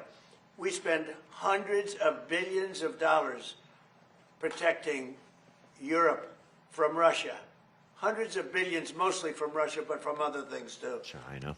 And then they say, well, they don't want to get involved with getting, I mean, you can't protect a bunch of countries who are letting themselves be destroyed by illegal immigrants rushing in and well, even if or legal, I guess they just basically open their borders and let them in from a bunch of Islamic countries that totally are counter to your culture and to your way of life, and you just let them in. How are we supposed to protect you if you're just letting yourself be destroyed? We shouldn't. We have no business letting them being involved with them if they're going to do crap like that. We can't help you if you're destroying yourself. You got to we're enabling them. Guarding the Strait, where they get most of their oil. They get 50% of their oil. I mean, we're doing it to ourselves too, with presidents like Biden and Somalian daycares and freaking Muslim Dearborn, Texas, whole cities becoming Muslim. Somalians and foreigners who don't speak English, don't care to change their culture, bring their culture with us. They're eating the cats. They're eating the dogs. And they don't want to get involved. Why are we doing it? So all I want is fairness. And South Korea, I get along with them very well, but they were paying $3 billion a year, and then they convinced Biden that I was probably a bad person and they shouldn't, and he immediately rescinded that order. Like a beta, because he's a beta. We had no... People will say that we're the laughing stock of the world because of Trump. Maybe they laugh behind his back, but when they see him, he doesn't bow to the Japanese and the Chinese people. They come up to him and bow. When he steps in the room, they listen. They won't say nothing to his face. He rules with strength, and they see it. Almost to a fault. Like with this attack on Iran, I'm not a fan of... With this war on Iran, I'm not a fan of it. But he's shown the world he's not playing around. And they see it with Biden. He was a half-dead puppet in office. And then the world we were actually the laughing stock. Now they'll say we're a laughing stock of the world because Trump did this and this and this, and it's just a way that they can kind of discredit Trump. But all the world leaders know they're not messing with Trump. Biden, we were actually the laughing stock, but they didn't say it because they loved Biden. Because he was easy. They weren't afraid of him. They didn't respect him. We were a joke. He was Weekend at Bernie's at a freaking NATO summit. So we were getting paid. We would have been getting paid a lot more, but we can't go around and protect all of these countries, especially when they're not there to help us. This is where it gets good. On the expiration of the Memorandum of Understanding, are you any closer today to reaching a final deal to end Iran's nuclear program? Well, they want to make a deal, but they're not going to make the kind of a deal that I feel is necessary. Look, we're in there for one reason. Iran cannot have a nuclear weapon. You understand that? Iran cannot have a nuclear weapon, and they won't have a nuclear weapon. And right now, them building one after what we did previously with the B-2 bombers, going to be a long time behalf. But Iran cannot have. It's very simple. They can't have a nuclear weapon. How do you respond to those folks who say that you are prioritizing the interests of adversaries in North Korea over our longtime partners by scaling back these military exercises? No, I'm making it much safer. You see, I'm actually making it much safer. Kim Jong-un has always treated me with great respect. And we met on numerous occasions, actually, 2 primary occasions, spoken and spent time. I understand him. He understands me. You're doing war games. I get along with him. You know, he didn't like Biden. He didn't like Obama. He didn't like anybody. But I get along with him very well. Now, what I'm doing is making things safer. Just the opposite. Quiet. You're very Here we go. in front of this young man. Okay? Don't you find her disrespectful? Is this so? There's a little kid in there, and he tells the kid to tell her to shut up. Quiet. Be quiet. This young man is offended by you. He understands. Quiet. Who are you with? I'm with CNN. Fake news. Fake news. You're a loud, boisterous person. You're fake news. Be quiet. Be quiet. Be quiet. You're a fake reporter, and you report fake news. Go ahead. Mr. President, is there enough food on the USS Lincoln? Yeah, it is. That was a CNN fake report. The Lincoln is. Of course, there's enough food on it. And he's about to say they've been out there for 200-something days. There's been ships that have been out way longer than that. It's just that these military guys are soft now. And we're on a boat for too long. You signed up for it. Shut up. Been out there for a period of time, good period of time. But over the years, we've had them out there much longer. I was at a group meeting, and an admiral came up to see me over the weekend. And it was at a big group, and he happened to be an admiral retired. He said, I've been on ships that are out there much longer than that, sir. And I know people on the Lincoln, they say it's beautifully maintained and beautifully taken care of. And other people went out and they found out to be true. It was fake news reporting from CNN. Mr. President. Of course it was. That's all they do is fake news. Whatever they can do to shit on Trump. Yeah, lots of ships have been out to sea longer than that. That's part of being in the Navy, buddy. That's what you signed up for. There's no food. We're just gonna let our soldiers starve to death in the ocean. Shut up.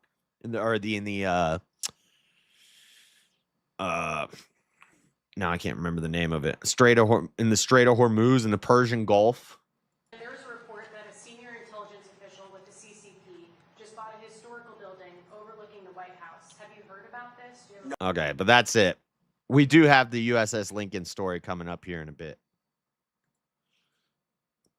But that was funny.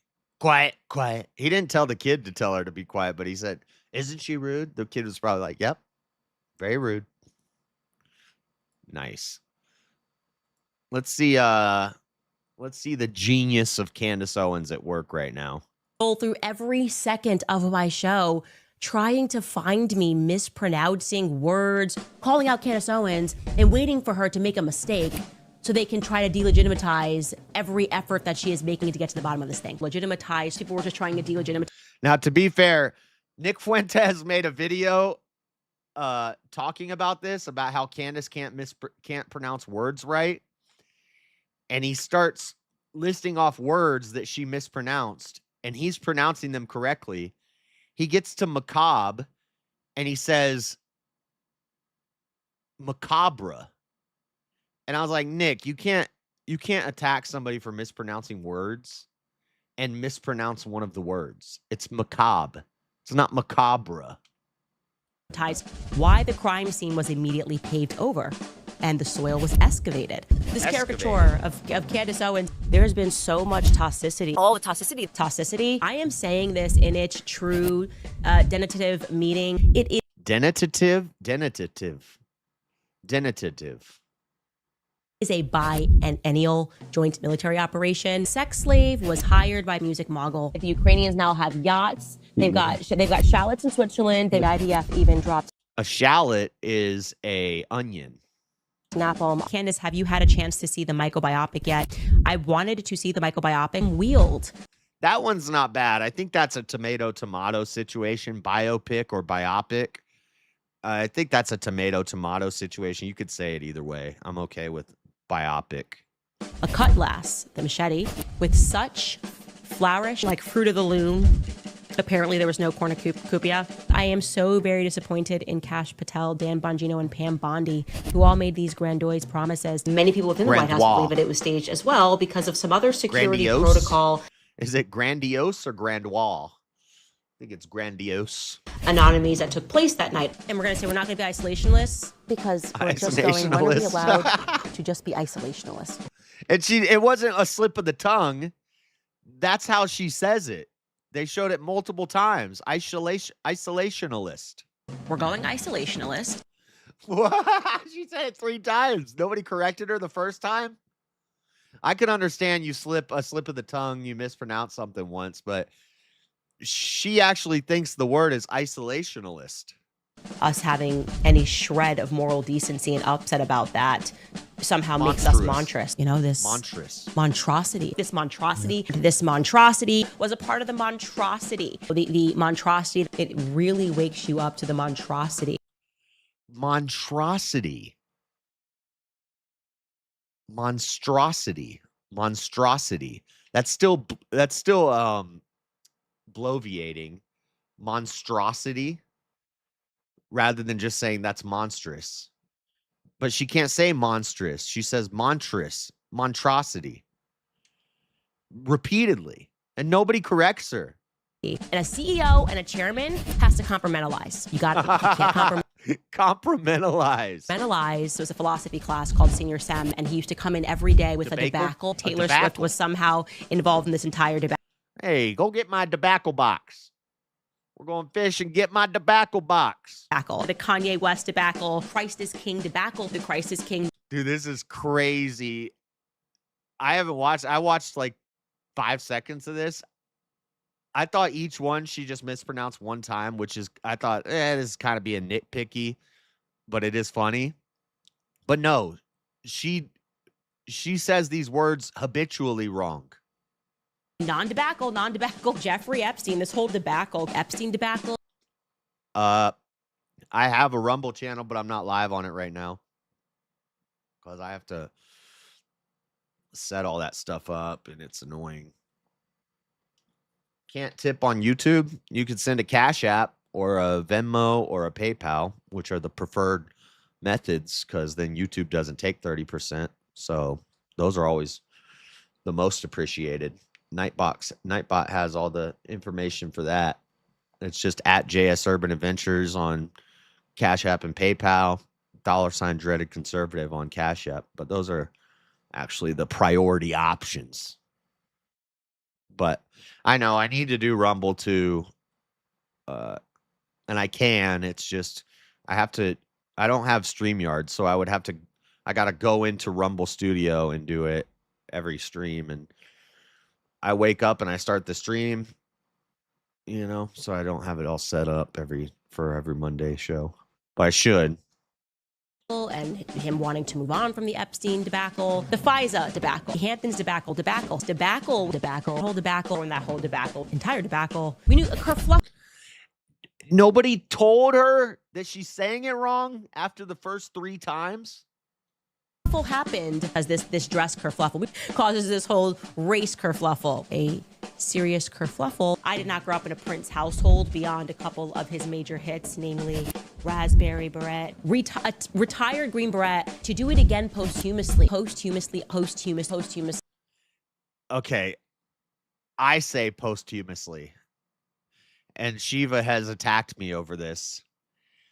I think posthumously is acceptable. Tomato, rather than posthumously, because it means after death. So post is after. We would say any other time we're talking about after something happens, you would say post this. So that's why I say posthumously. It means after you're dead. But then they say, no, it's posthumously, which why every other time we say post. So I actually agree with her on this. I'll go to my deathbed saying posthumously, because it just makes more sense than posthumously.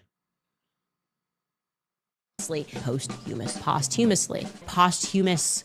What did I say? Posthumously instead of posthumously. And so I'll give you an analogy, or actually an anecdote. Not even an anecdote, a little anecdote. Anecdote. That's crazy. Some of these are crazy. Some of these I'm all right with. I'm all right with posthumously. Everybody uses the terminology blitz, blitzkrieg, blitz. Blitzkrieg means lightning. Krieg means war. A blitzkrieg, like Catholic. No, he just liked the architecture. He loved the architecture. That's black. She black. Texture. It was about the architecture. He loved the architecture and the architecture. In ways that you can honor Charlie. Stop telling us that it has to always be Miss Macabre. Became and this is correct, an adolescent psychiatric nurse. Obligatory. No, Marilyn. This is YN behavior. This is called bloviating. When you say big words to try to sound smart, but you actually don't know the words or how to say the words. I could use all of these words in a sentence. I guarantee you I read better, speak better, and have way better comprehension of what I'm reading than she does. Doing the obligatory. We're obligatory. Tyler Boyd. I love the feel of this building. Man, this building feels really nice. I love this architecture. Then jumped into the foray. Then Alex Jones jumped into the foray. Tracy Martin, Erica's dear, long 15-year friend, jumped into the foray. And because these chips are made with real food, they are more satiating. Much more satiating. They are more. I think that's just the way she pronounces her T's. Satiating. It sounds weird, but it's not that bad. Satiating. Towards the end of Obama, we started hearing all of this rhetoric. My rhetoric. The wisdom of Solomon, it came to be seen as an omelet or a talisman. An omelet. Bro, I want the seal of Solomon. She's talking about the Star of David and how, I did a thing about this a long time ago, years ago. An omelet talisman, Jews, and that like medieval jewelry, like everything that we're learning about medieval jewelry is a lie. Jewelry. And there have been so many concerted attacks. Definitely am seeing a concerted attack, a concerted Concerted instead of concerted. Some of these, I just think she just talks weird. She black. effort. Obviously, that's pretty reminiscent. Yeah, Reminiscent. it's eerily reminiscent. That's not That is that bad. reminiscent. It is reminiscent. It's sounding a bit reminiscent. Very reminiscent. So reminiscent. It's becoming very much reminiscent. Borough that has been corrupt. The borough of alcohol and tobacco. Federal Bureau of Investigation. FBI Bureau. Yeah, when the groundhog gets scared, it goes into its FBI burrow. Federal borough, state borough, or borough. The boroughs. What is the borough doing? All of these bureaucrats. That's bad. Especially if you're talking about politics, you can't say bureau. You say burrow. A burrow is when you dig a hole in the ground. Among bureaucrats into the bureaucrats. Bureaucrats. Borough. Were you brought into an FBI borough? Maybe he's being a little hyperbolic, being facetious a little bit, hyperbolic. I'm being hyperbolic, extremely hyperbolic. This hyperbolic. Okay, I'm probably being a little hyperbolic. You know, not trying to be hyperbolic. How are you gonna like know where he goes and shit? I'm being hyperbolic. The Matrix hates me. I will never win any more Hyperbolic? accolades. He handed all these accolades. How did people not correct her on this? Doesn't she have staff? You certainly aren't going to win any odds. The Hormuz Strait, Malacca, Japan, Gibraltar. It's because her whole staff and her whole crew and her whole fan base are a bunch of vagina riders, and they won't correct her. If I say a damn word wrong, everybody jumps on my ass. She says a word wrong, everybody. The JJ rides her. It's like, yeah, just keep saying it wrong, Candace. It looks great. Gil, I always say that wrong. Gilbert, you guys know, Jabal, you guys know what I'm trying to say there. It's such a ridiculous way to try to delegitimize the research that we have done. Wow. She's been delegitimatized. Candy just got delegitimatized. It's crazy. All right, enough funny videos. What else we got? I think we got some news. We got a little bit of rapid fire news. So while the Democrats are allowing abortion, hold on. While the Democrats are legalizing abortion up to birth, Trump is making some good moves. Now, I think abortion is more important than the trans issue, but Trump admin cuts Medicaid funds for youth trans care. Trump administration on Tuesday finalized a plan to cut off federal Medicaid funding for hormone therapy, puberty blockers, and surgeries for transgender use. First off, there's no such thing as a transgender youth.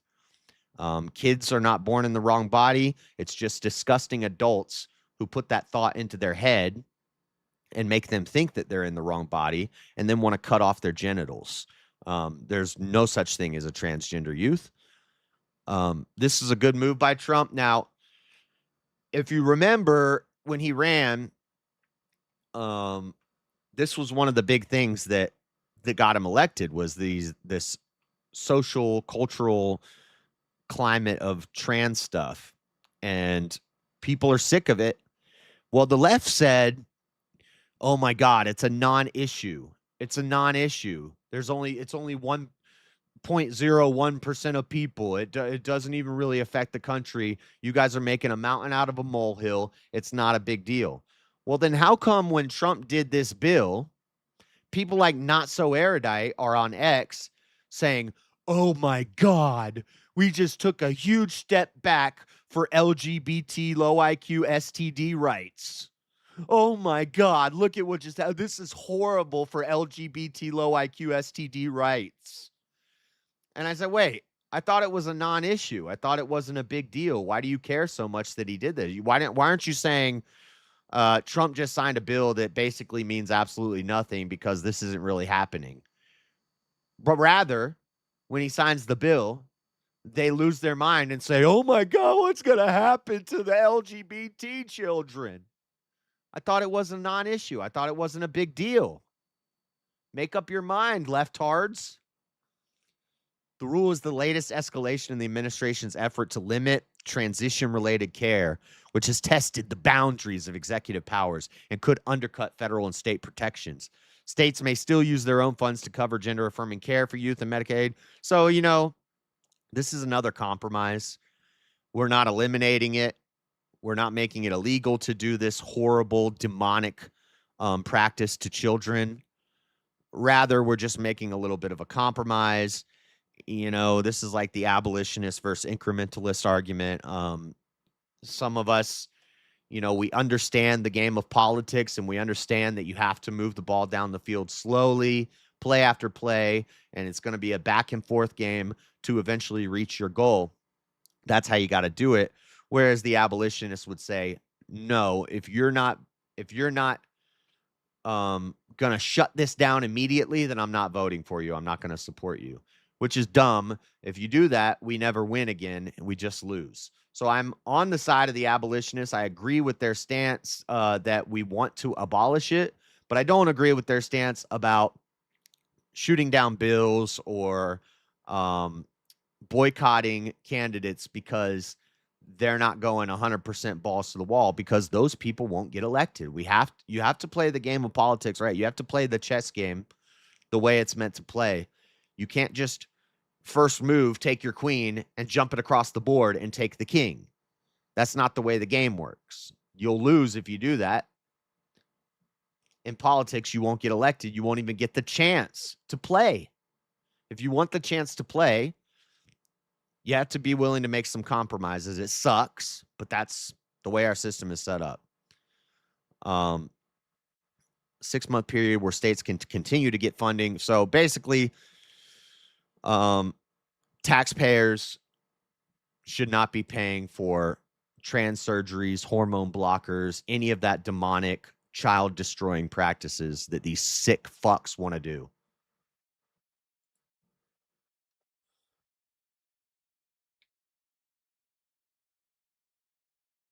Right. If that's the case, why do they get so mad when the right says no? Right. If it's a fringe issue and it's not a big deal, then it shouldn't really be a big deal when we end it.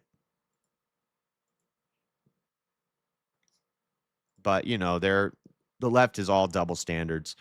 We got a new ruling from the Justice Department. A lot of big rulings as we're coming up on midterms. Justice Department leaves in place ruling that deregulates silencers, shotguns, and certain rifles. So the big Second Amendment guys are going to love this. Some Americans can now possess short-barreled rifles, shotguns, and silencers. Shotguns, short-barreled rifles. What about like a sawed-off shotgun? Is that still illegal? Isn't that what got freaking Waco, not Waco, Ruby Ridge shot up, was some sawed-off shotguns and some grenades? Or the grenades were Waco. Ruby Ridge, I think it was just a sawed-off shotgun is what got that whole family killed. Good job, ATF. You really botched that one. Steve Horiuchi, same sniper who took the first shot at Waco, is the same sniper that killed the child at Ruby Ridge. First shot taken at Waco, first shot taken at Ruby Ridge. Steve Horiuchi, look into that if you don't know what I'm talking about. The August 5th ruling by U.S. District Judge James Wesley Hendricks of the Northern District of Texas gave the Justice Department a 1-week deadline to request a stay before his ruling went into effect. That deadline expired on midnight on Thursday. Today, our government is failing us, said Chris Brown, the president of the gun control group Brady. At midnight, uniquely lethal weapons and devices, including silencers, short-barreled rifles, and shotguns, were deregulated for the first time in nearly a century. The Justice Department still has time to appeal the ruling, however. The department respects American Second Amendment rights and is currently assessing the impact of the court's ruling, a department spokesperson said. National Firearms Act. So, if you're a big 2A fan, you should like this stuff. National Firearms Act is the primary law that regulates the purchase and sale of certain specialized firearms and related equipment, including short-barreled rifles and silencers. Enacted in 1934, it imposes taxes on these firearms and created a regulatory regime that requires people to register them with the Bureau of Alcohol, Tobacco, Firearms, and Explosives. It also helps ATF agents trace the chain of firearm ownership. And then this is how a family in Ruby Ridge gets murdered. There you go. What else we got? Vaccines. So we had this earlier in the week. I thought it was kind of dumb. But basically Trump gave a speech or a press conference, and this girl was standing behind him, and they said she looked robotic. They said she was touching her stomach every time Trump started to fall asleep because there was a button in her stomach or under her shirt on her stomach that would electrocute Trump whenever he started to doze off. That was the theory. Turns out this lady is a social media influencer, and she's pregnant. And she said that's why she kept touching her stomach. That's why she looked uncomfortable up there, is because she's pregnant. But we'll take a look at it. It did look a little weird. I'll give him that. But thinking that it's a robot that is electrocuting Trump every time he starts to fall asleep is kind of retarded. How they want the vaccines given to their kids. I mean, I believe fundamentally that many vaccines are important. Like said, measles, for instance, the measles vaccine is important if we want to take control of the measles outbreak. But at the same time, we shouldn't be keeping kids out of school because they have made different decisions than other parents. Our European colleagues don't do that. A lot of the collapse in trust in public health has come because of these mandates that we've seen imposed during the Biden administration on the COVID vaccine and so many other things. What this does is it restores how they want the vaccines. Hold on, I got to write that down. Vaccine mandates from Biden. We got a Biden versus Trump debate coming up, ladies and gentlemen. Should be recorded later this week, and it should air sometime in the next week or two. Vaccine mandates. Sorry.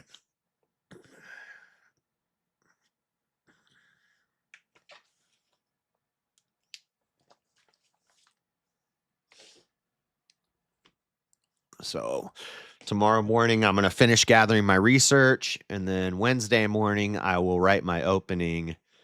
And then I think Thursday night is hopefully when we're going to record the debate, Trump versus Biden. But here's her. I'm just pregnant, you weirdos. So she's responding to it right here. This is her. This is her X feed. You know, she's a known, news contributor, correspondent for Fox, other networks. She goes on podcasts and stuff. She's not a robot. She's a real person. And her response to all this was, I'm just pregnant. I'm just pregnant, you weirdos, is what she said right here. So, Jamie Lee Franklin, she's cute. Cute brunette. I like her. Even if she does look like a robot. But yeah, she's holding her stomach. Now, they are saying she's pushing a button to electrocute Trump because he's falling asleep. Now, he very may well be falling asleep. The guy works constantly, gets 4 hours of sleep a night, always busy, not hiding in his basement like Joe Biden, constantly traveling, jet lagged, dealing with high stress, high tension situations. If he was falling asleep, it's probably not a good look, but I totally understand it. But I don't think he has an electrocuting. I don't think she's shocking him by touching her stomach. People are not very bright.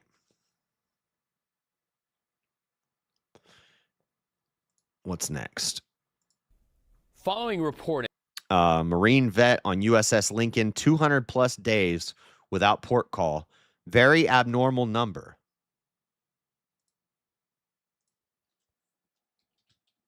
What is the longest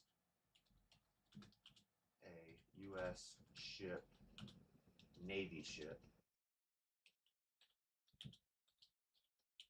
has gone without a port call?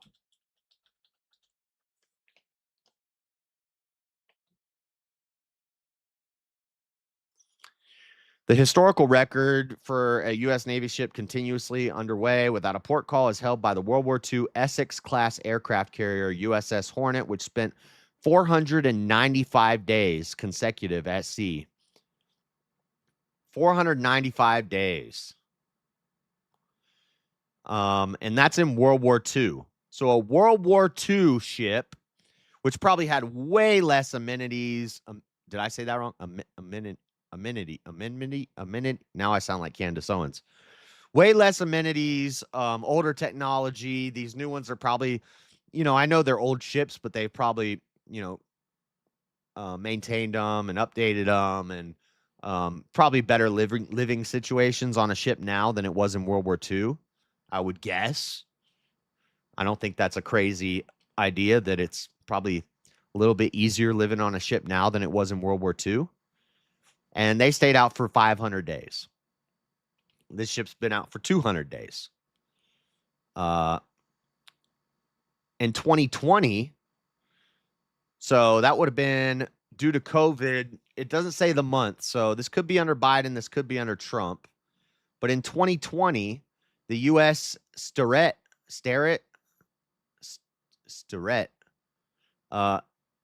spent 311 days at sea in 2020. In 2021, oh my God, in 2021, which is under Biden, nuclear-powered carrier USS Nimitz spent 321 days at sea. So how come there wasn't a huge outcry under Joe Biden when we had a ship at sea for 311 days and a ship at sea for 321 days? How come that wasn't a huge story? But now Trump's got one at sea for 200 days, and these weak-ass guys are bitching.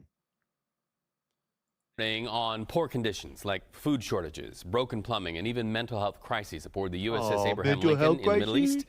Blowback today. You got it with your mental health crises? From U.S. Central Command. Top military brass says those reports are false. But Democrats say they want answers. In fact, this Sterorit. Okay. Layover. Just went back home. Salt Lake Airport was nice. Kind of pissed I got delayed. But pizza is okay. Layover in Salt Lake. Yeah, I like our airport. It's nice. It's weird. You got to go through that long ass blue underground tunnel. There's no trams or anything. It's not a huge airport. Pretty easy to navigate.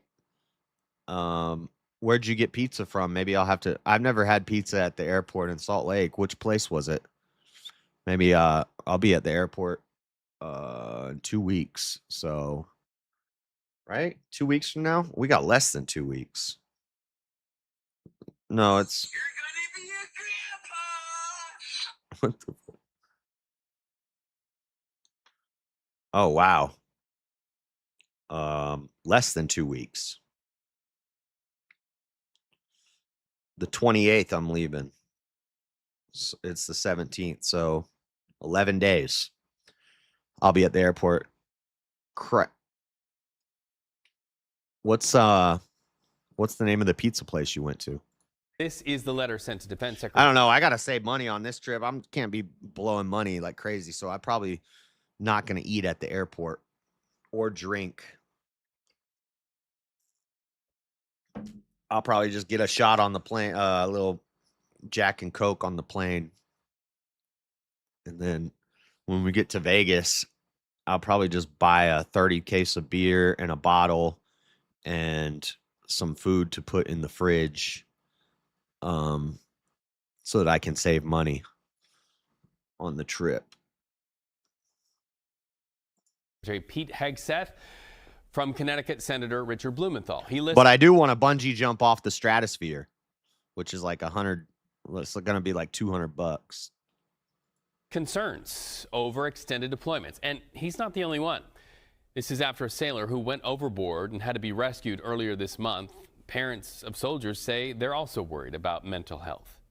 They should not be deployed this long. These are old ships, and they take a lot of maintenance, a lot of work. It's around the clock, you're doing something, and you're in a war zone. Marine Corps veteran. Beta! And Military Times editor-in-chief J.D. Simpkins joins us now. J.D., you actually... J.D. Simpkins. I can't wait to hear about how horrible his mental health was affected. spoke to some of the families of sailors on the ship. What are their personal stories? I mean, the personal stories that we're hearing is not bungee jump, you rappel. Rappelling is where you have a line and you're kicking off and then letting down and kicking off and letting down. I don't think I know it's not bungee jumping, but it's also not rappelling. It's just I don't know what it's called, but yeah, you free fall and then the thing gains slack and then it slowly lets you down. Is it fun? Is it worth it? Do you even free fall? Like, how long do you free fall? It looks kind of lame, actually.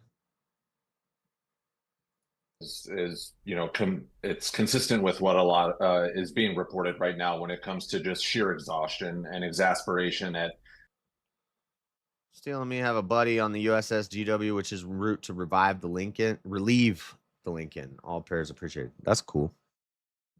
At the length of the deployment. And I know a lot of people are pointing out the deployment length and comparing it to previous actions or previous conflicts, but the volume that we're really trying to harp on right here is the 200 plus days without a single port call. I think that is that's an I just showed you 320 days and 311 days under Joe Biden.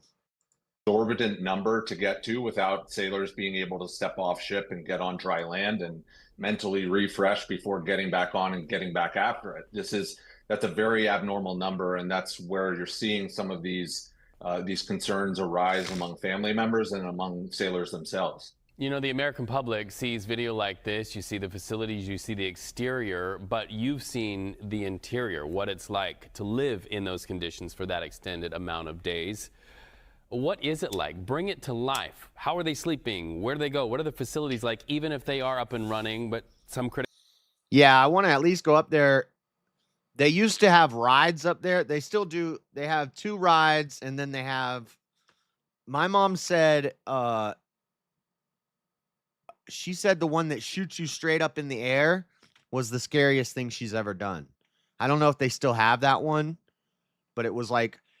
And I was like, well... How is that any different than like Tower of Terror at Universal Studios, where you go up the tower and they drop you? That's not scary at all. And she's like, no, it's totally different. She said it's because you're already starting from a super high point, and then they launch you up in the sky, and you're so high up that she said it was the scariest thing she ever did. But I don't know if they have that one anymore. And then they had like a roller coaster that went around like sideways around the outside of the building. But now what I think they have is the one where the things are spinning and the arm goes out over the edge and you're spinning out over the edge. Something like that. Those are the 3 that I know that they have had. I don't know what they currently have, but they have 2 rides up there, and then they have the bungee jump. And I kind of want to get the whole package and do all of it. They have the scrambler of toy. Remember that. The scrambler is the one where it spins and it goes out, right? Dude, those things break all the time. I don't trust those. Critics say they're not. I mean, under the best circumstances, facilities are up and running. You know, it's still very cramped quarters. You're seeing the same. Okay, enough of this. What is this? He took my seat. You guys want better seats? You want to go down there? Okay, we'll do the Damon Darling thing first. But first, before we do that, I do want to look into this. What rides are on the Stratosphere?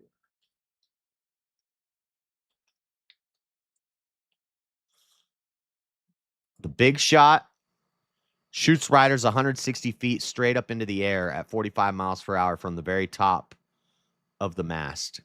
experiencing 4 Gs of force before a weightless drop back down. So that's the one my mom said is the scariest one. Yeah, they're even saying it here. The scariest drop tower in the world. What's going on, guys? So these drop towers, I've done these before. They're lame. It's fun. It's cool, but it's not like scary.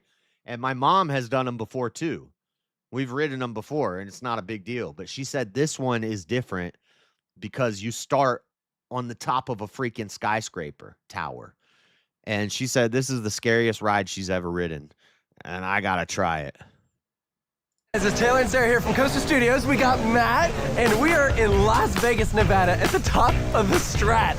We're on Big Shot. Oh my gosh. So it's not a particularly tall tower, like the actual part of it, being the drop tower, but we're like 1,000 feet up in the air. Yeah. So 1,081. We're about to launch up to the top, and it is absolutely terrifying. We're going to get a beautiful view. Can you hold a cell phone while you do this? Because I would want to.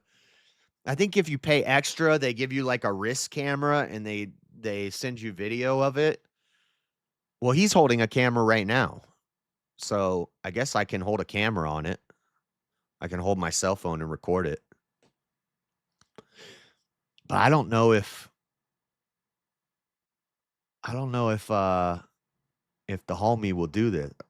I don't want to say too much, but I don't know if he would want to do this stuff. I don't think he's into this sort of thing. I am though. Shit, I'll do it.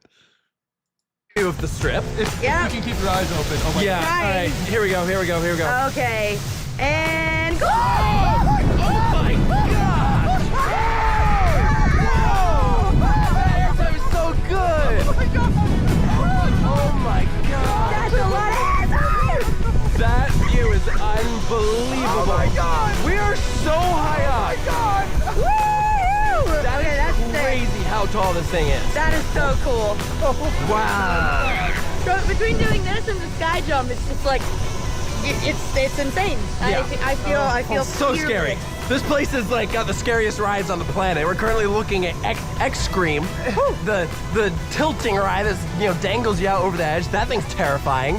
Oh my God, it's weird because this ride is not like an inherently scary ride, but you're so high up you can't even tell when you're going up and down. So I think that's what adds to like the disorienting. Rightness. What did you think, Michael? It was so good. Yeah? It's that pop at the top that gets me like every time on this thing. Yeah. Do you get unlimited rides if you pay for the full package? Yeah. Yeah. Good airtime. And by the way, I've been doing research into drone flying on the strip. It's a no-no. You have to apply for this thing called a LAANC license, and then you can do it for commercial or recreational drone flying. But you have to apply for this license, and I don't think I have enough time to apply for it. I'm going to take the trust test, but they're very, I was reading about it. They have like monitors and stuff. They track if you can't take it says you can't take a drone off from the street or the sidewalk or anything like that. But I thought maybe you could take it off from a balcony of a hotel and just stay really high. And just get a couple pan shots of the thing and bring it in. Don't do nothing crazy. Don't go fly like down the strip over people's heads or go near any like rides or Ferris wheels or roller coasters or anything. And I think you would probably get away with it if you just took a drone off from the balcony, flew it up, got a couple shots and brought it back. But it's risky because they have like sensors and trackers and stuff, and it notifies the FAA. So you have to get that LAANC permit to do it. So unfortunately, and I don't want to risk going to jail in Vegas. So I don't know. I probably won't get any cool drone shots in Vegas. I think you get 3. I just did one back in 2015. They had Trump soaps. What?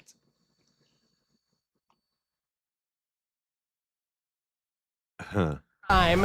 Scary, amazing views. It is like a full package experience. Oh, yeah. So, okay, you gotta do this and you gotta do the sky jump. Yeah, come out here to Las Vegas. You gotta do both. Come to the Strat. They're awesome. And just be ready to scream and don't eat before you do it. Oh! Yep, Absolutely. Thank you guys for watching. They don't have so then they have the one that goes out and it tilts you over the edge. But I don't think they have Insanity, a giant mechanical arm that extends 64 feet out over the edge of the sky pod, spinning riders in an open air circle at 900 feet while facing downward. So that's the one.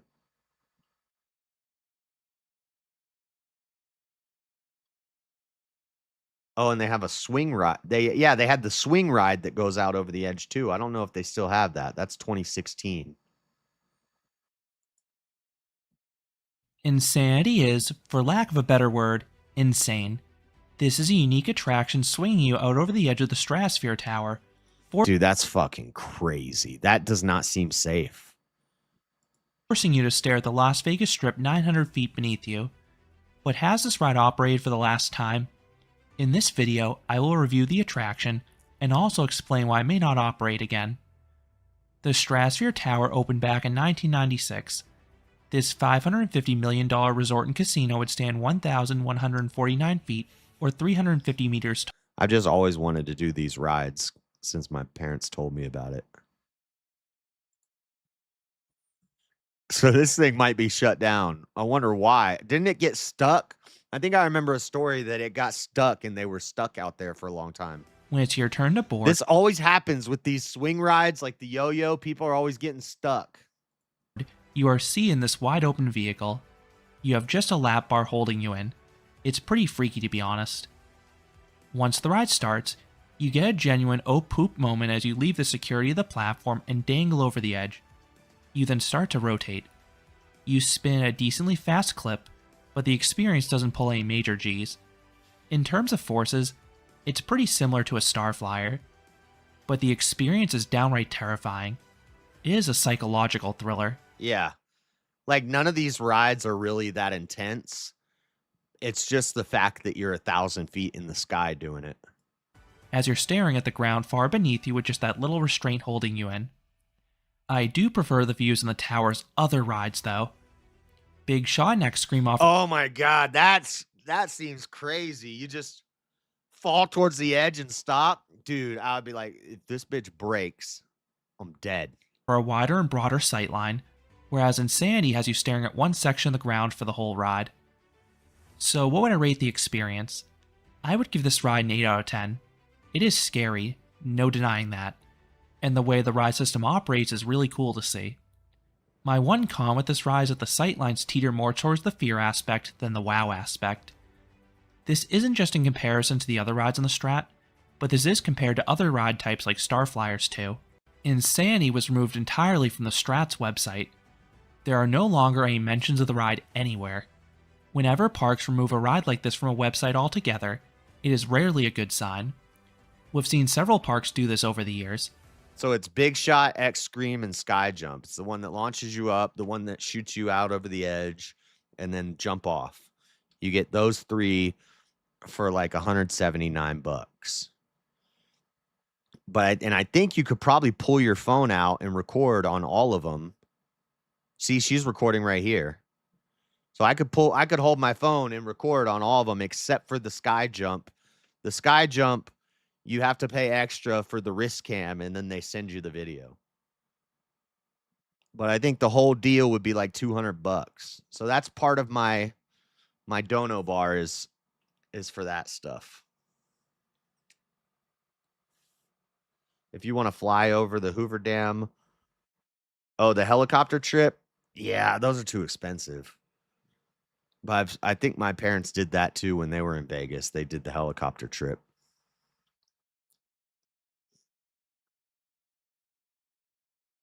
But yeah, the other thing I've always wanted to do in Vegas is where you can, but I can't do it because of my record, but they got a place where you can go and just shoot guns, like crazy guns, like Barrett 50 cals, M60s, Desert Eagle 50s. Like it's a shooting range and you can shoot like big, crazy guns that normally you can't shoot. That would be cool, but that's expensive too. But you can't do that. I can't do that, but Anyway. So yeah, help me at the dono bar so I can go jump off of a skyscraper and make a video of it. But I think drone flying in Vegas Strip is out of the question. All right, so last little story here before I got to get ready for work. Damon Darling has been banned from Walmart. If you don't know who he is, here's what he does. It's basically like Virtue Shorts. The money he's making off of YouTube, he gives it back to people. He just gives people money, gives people stuff.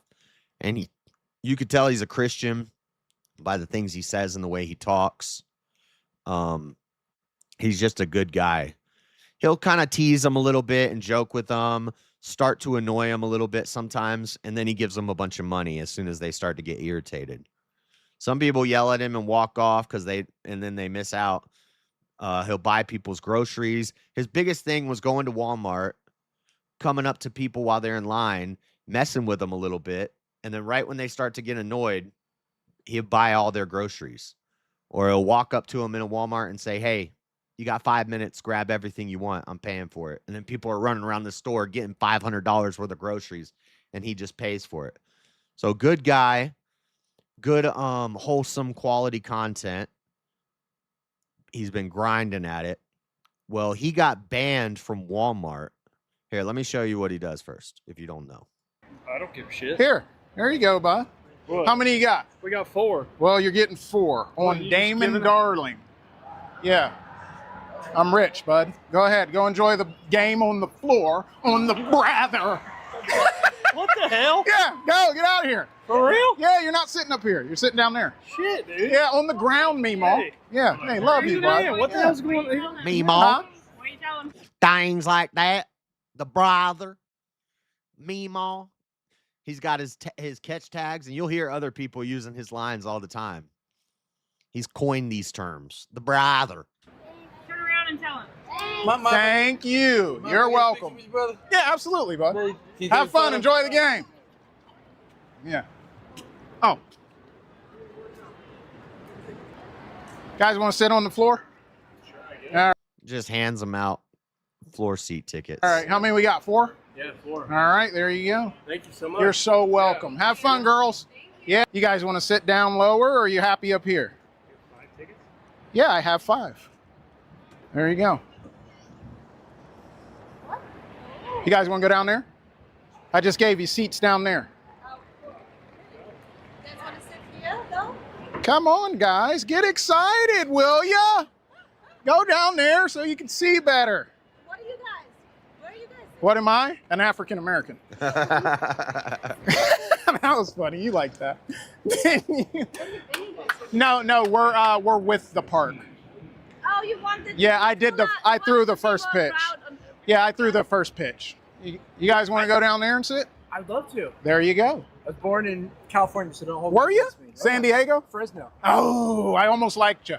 No, I'm just playing. I was raised in San Bernardino. Wrong team, bud. That's what I mean. I was born out there. Hey, you're okay. Enjoy the game, man. Get down there. That's awesome. Yeah, love you. You guys want to sit down there? Do you guys want to sit down there? Well, come get your tickets. You don't want to sit down there? Well, come on. Here, I got 5 of them. He probably didn't even have to buy these. You see the stadium's like empty. Could you imagine the stadium's empty and you're up in these nosebleed seats? We used to go to baseball games like this and we'd get the nosebleed tickets, but we would never sit in the nosebleed section. Like, I'm not sitting up there if all these seats are empty. Is you crazy? Huh? Why are you sitting down? I threw the first pitch. You don't remember me? We were in. Oh. No, I'm with the park. I'm giving away better seats for people that have crappy seats. Okay. Yeah, so go enjoy it. Thank you very much. Yeah, you're welcome. I love you. Yeah, don't say a brother never did nothing for you. Hey, you guys want to go down there? Or are you happy up here? We can move down. Yeah, move down then. You're welcome, bud. You thought I was going to overlook you, didn't you? No. You thought I was going to miss that mustache? You got a dollar? I do not, bud. I'm so sorry. Oh, you know me? All right. Thank you, bud. Go take Meemaw down there. Hey, you owe him now. He would walk up to people and say, "You got a dollar?" And they'd be like, "No, leave me alone." They'd be like, "Oh, okay. Well, here's $100 on a brother." But anyway, so the story is Walmart banned him. No good deed. Walmart breaks silence after influencer is banned for life for buying other people's groceries. Walmart has broken its silence after influencer claimed he was slapped with a lifetime ban while trying to pay for strangers' groceries. The retail giant says Damon Darling's acts of kindness were not behind the dramatic move, instead accusing him of repeatedly breaking store rules. Because it's not that he would give him money. That's not what they're mad about. They're mad because you're not supposed to be filming in the Walmart. They'll tell you no filming. He would kind of like annoy people sometimes at the beginning. And then right when they were starting to get mad, he would give them the money. But sometimes people would freak out and yell at him and storm out. And so they're saying that's why they banned him. It's still stupid. Not for charity, but for disruptive behavior. Filmed himself buying groceries for strangers in an Ohio Walmart. Booted from Walmart in Ohio after arriving to film himself covering shoppers' grocery bills. Showed an employee ordering him to leave and warning that he would be trespassed if he stayed. He said, "I'm just buying people's groceries." Is this the video? But are you gonna? Nobody. The last time they put them back, So I was asked to leave. You want me to leave? You want me to put these back? I'll put them back. Okay. Well, the point is, you know that they're underweight in the package. Come on. All right. But are you gonna? Nobody. The last time. Oh, this is a different video. It's not related. The employee confronting Darling disputed that, saying the woman was not the manager and may have wrongly allowed him inside. The showdown then took another turn when Darling was approached by a police officer outside the store. That is a life ban from Walmart, which is crazy because if you steal from Walmart, you only get a 2-year trespassing. But if you buy people's groceries and film, you get a lifetime ban. Maybe he's been banned before, though. That could be why. It also extends to Sam's Club, Mercy gas stations.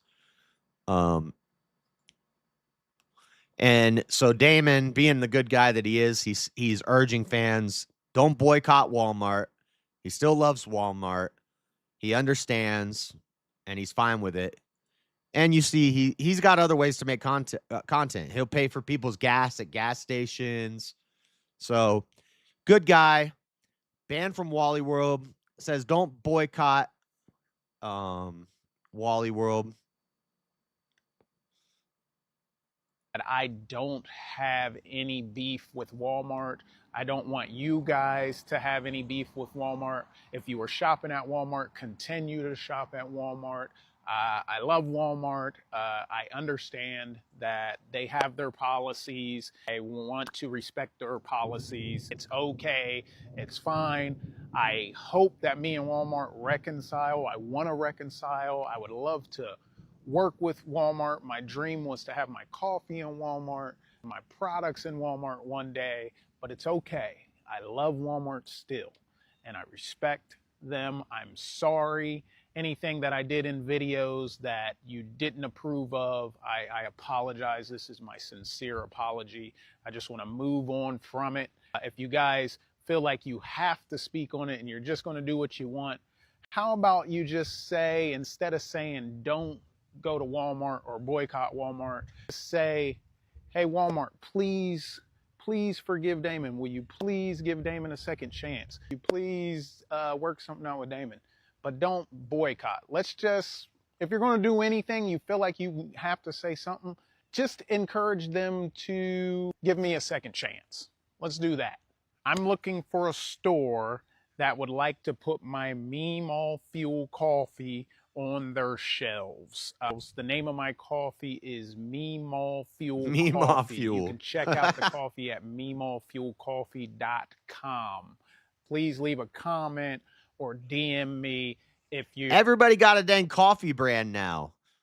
How does everybody make a dang coffee brand? JLP got a coffee. The Quartering got a coffee. Damon Darling got a coffee. Everybody got a coffee. Meemaw Fuel. That is a funny name. Those seats up there are $9 tickets. The lower sections have people checking tickets. It's pretty easy for 1 or 2 people to sneak down alone, but in a group with kids, it's pretty hard. Yeah. Yeah, I know they check tickets in the lower sections, but still, even if I was up at the top in that top section, I would just come down to the bottom of the top section. It's my local station. You also usually have to wait till at least the 4th inning to sneak down because they have guys who stand at the. Yeah, I know. We used to do it when I was a kid at the Yankees training stadium in Tampa when we would go to games there or Rays games. They sell his coffee at Buc-ee's. Oh, nice. Anyway, guys, that's it. That's all the news I got. I got to get ready for work. I was married to the coffee plug. I got to go to work, guys. I got to do debate prep during the morning this week. So I might not be doing any morning streams, or maybe I'll do a little hangout debate prep stream or something. One of these days, or while I write my opening. But thank you guys for hanging out. God bless. This is Dreaded Conservative Show, Monday night, kicking the week off right. The world's a crazy place. Why does my thing not swipe through properly? The world's a crazy place. I just report on it. If you guys like it, tell a friend. If you hate it, tell everybody. Make sure you hit the like button on your way out. Let me find somebody to raid you to, because I got to get out of here. I got to go to work. Thank you guys for the super chats. Everybody who sent them. We're trying to raise money for this Vegas trip so I can jump off of the stratosphere. Caldy, Brainbenders Banter, Indian Jesus, Grumple Steelskin, Teriak. We'll go to Teriak. He playing video games over there? All right, we'll go to Teriak. God bless, guys. Have a good one. Oh, who sent the super chats? Let me thank them.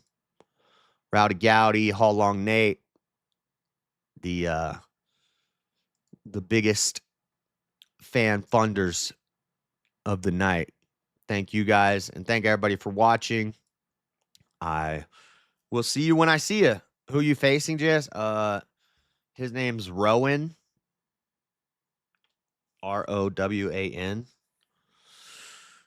He's the one who beat Nick Turner. He debated Nick Turner in the last one. That's Erudite's husband. And I thought Nick was going to win, but he lost to this Rowan guy. So maybe this Rowan guy has a big following or something, because Nick had a big following, but he lost. So, yeah, we're doing Biden versus Trump. Should be pretty easy. But I know a lot of people are hating on Trump now. It's the cool thing to do to hate on Trump. So I might, but I think people still hate Biden more. Like, even though a lot of people are turned against Trump, I still think most people are going to agree he's still better than Biden, hopefully. So, but it should be an easy one. So hopefully we'll see. But God bless you guys. Thank you for hanging out. I am out. Go say hi to Teriak. I will see you later. Peace.